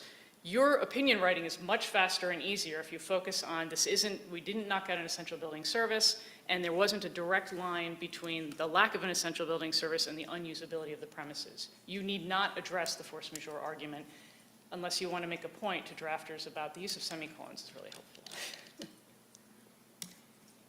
Thank you, Your Honors. Thank you very much. Mr. Riley, we'll give you a couple minutes on rebuttal. Thank you. Start with the last point. That's just another way of saying, the argument that this wasn't a force majeure within the contract is just another way of saying that's because the essential building service didn't include access. Right? They're the one and the same. The arguments aren't any different from each other. So I do think it comes down to the question of whether we're right or they're right about whether access to the premises is an essential building service. And my friend was focused on the phrase secure access, and that is in Section 13F, but it's immediately followed as a textual matter by a phrase that says including the requirements of Section 4.02. So by definition, the phrase secure access includes the requirements of Section 4.02, and the fifth requirement of Section 4.02 is the requirement that tenants, its employees, and its invitees receive prompt 24/7 access to the building and the premises. And I tried to stress earlier, and I didn't hear my friend on the other side dispute me on this. In fact, there's a way in which I think her argument reinforced it, is that that's access for the whole workforce and all the invitees. And that's what we have protected under the contract. And so by cross-referencing 4.02, it textually brings it in. That's what they've agreed is an essential building service, is access.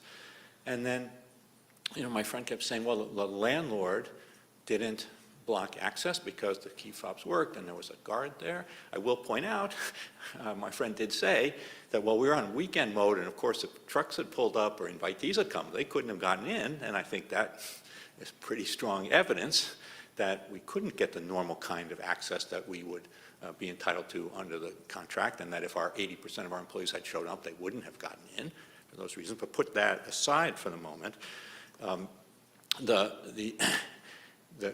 It's not about only whether the landlord's actions have prevented the secure access, including the access under 4.02. It's whether the landlord's actions have or a government order under force majeure has. That's the whole point of this provision. It's not just landlord action, it's action independent of the landlord. The phrase in 13F is any interruption, any interruption. So if Crowell had said, and I realize my hypotheticals are fanciful, so perhaps they're hard to answer, but if Crowell had said, forget the pandemic, Crowell's managing partner said, we're all really burned out. It's been a really rough year. I want everyone to work from home for a week. You are not permitted to come in and work from home. I think put aside the force majeure provision for a moment, because that's probably your response, is that would not fall under the third prong. But does that constitute a denial of an essential building service, meaning lack of access? No, but I don't think one can put aside the force majeure provision, because the point is that in this case, the government take an action that prevented or limited our access to the facilities. We agree that the limit here, it's a premises interference provision, and so things like that would be outside the ambit of it. But here, the mayor's order, it specifically says, you may not send your employees into the facilities. That's the words of the mayor's order. You can't use the facilities. And that does connect up with a point I did want to address that my friend raised about condition 2, the usability condition. I heard my friend kept saying, well, didn't nothing happen here to render it physically unusable? But that's not what the contract says. The condition 2 is unusable for purposes of conducting the tenant's business. That's the contractual language. And we can all remember back to the days before the pandemic when the normal operation of a law firm was everybody came to the office and your clients came to the office and counsel for the other side came to the office and you had depositions in the office. It all happened in the office. That was the conduct of the business. It was in the office. It is absolutely rendered unusable for that purpose. Absolutely by the mayor's order. Absolutely rendered unusable for that purpose. So I think that condition is easily satisfied. And then with respect to the question of whether we're collapsing the first and the second condition, they're different. The first condition says, well, is there a material impairment of use and enjoyment by reason of any interruption of the essential building service?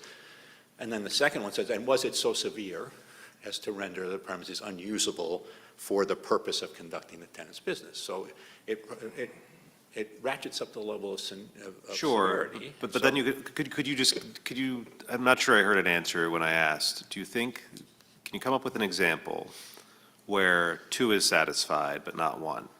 That these premises are rendered unusable for purposes of running a law firm, but there has not been an interruption of an essential building service. So It is hard to me for a Matt, I can't come up with one if I accept all of your arguments as being true. I guess if you accept my friend's argument about what secure access means, then that's this case, right? The space has been rendered unusable for purposes of conducting the tenant's business because we can't go in there and conduct our business there as a result of the order, but it didn't, in my friend on the other side's view. Right, no, that's what I mean. Right. She's, Yeah. but that strikes Right. me as a point in her favor, that she's Yeah. giving independent meaning in a way that, under your view, you cannot render the space unusable. I don't think, and not that I can come up with. Well, I think If my friend came up with one, the hot water example. You don't have hot water. Okay, No, so- I'm sorry, I'm asking my question imprecisely. So I think that example was, that space then is not unusable for purposes, so you can satisfy 1 but not 2. Yeah. I'm asking, can you satisfy 2 and not 1 under your view? Is there any universe in which these premises are not usable for purposes of conducting a law firm that doesn't collapse, and that your next sentence is, and therefore there has been an interruption of an essential building service? I'm not sure I can, but I don't think it collapses the two together. And I guess that's the point I'm trying to convey, Your Honor. I see. I mean, I get that 2 is Yeah. something more. Something I'm more. just wondering So they if it swallows up 1, so that 1's pointless, is my question. Well, no, I don't think one's pointless because you do have to have an essential building service. And so, right? But is So- everything, but I guess my question, but aren't you saying that No, any so- time it's unusable for our purposes of a law firm, ergo, essential building services have been interrupted? No, I don't think so. Okay. Because, for example, let's say there's a terrorist attack that takes out the subway system, okay? But it doesn't affect any of the essential, anybody could get to the building, could get in, and there wouldn't be any restriction on that. That would be, it seems to me, you could say that it rendered the premises unusable because nobody can get there to use them because of the terrorist attack, but it wouldn't have been a terrorist attack that was premises interference, and therefore wouldn't trigger it. So I think you could come up with any number of hypotheticals that would meet that condition. And I do think that's important. It's premises interference. That's what is contractually defined, and that's the way the risk has been allocated here. Those kinds of general things might have the effect of rendering the premises unusable, or managing partner's order to take a month off, as inconceivable as that is, might have the effect of rendering the premises unusable, but not by reason of premises interference. And I think that's the key distinction here, and that's the way the risk is allocated. If there's premises interference by reason of any interruption of any essential business service, then the risk is on the landlord. And for all these other kinds of problems, the risk is on the tenant. And I do think that's just the way this works out. And one last point, if I could, because it's going back to the question of what access means, which I do think has kind of become clear. That's the crux of it here. My friend said, well, it's 2.02 of the lease, requires the landlord to let the tenant's employees in, and 4.02 of the lease requires them to do so in a prompt and professional manner, and that if the landlord had denied Kroll's employees entry, it would have been at risk of violating those provisions. I guess the key point is they're not mutually exclusive. Okay? The 2.02 and 4.02 define what access under the contract is, and the question is whether there's been any interference with that. And if there has, then as a result of a force majeure event, then the provision is triggered. They're not mutually exclusive things. They're just not. In fact, those other provisions define what it is that we're talking about in the essential building services provision here. And then, it's true, my friend said, there's prefatory language in 13F. That's true. Two things about that, of course. One is the very first sentence there says, subject to this section 13F, these things are the case. And second, everything we've been talking about here follows a notwithstanding clause, which means whatever came before, this is what matters. And that's the drafting history, which the record reflects, was significant. We put in, Kroll put in the notwithstanding provision that we're discussing here today. Subsequent to that, the landlord put in that prefatory language. Okay, so the idea that you should read the prefatory language to limit the scope of this, I don't think is consistent with the drafting history, and it's not consistent with the text, which says, notwithstanding anything that came before, these provisions govern. Thank you. Thank you very much. Ms. Woods and Mr. Verley, thanks again for your patience today. The case will be submitted. All rise.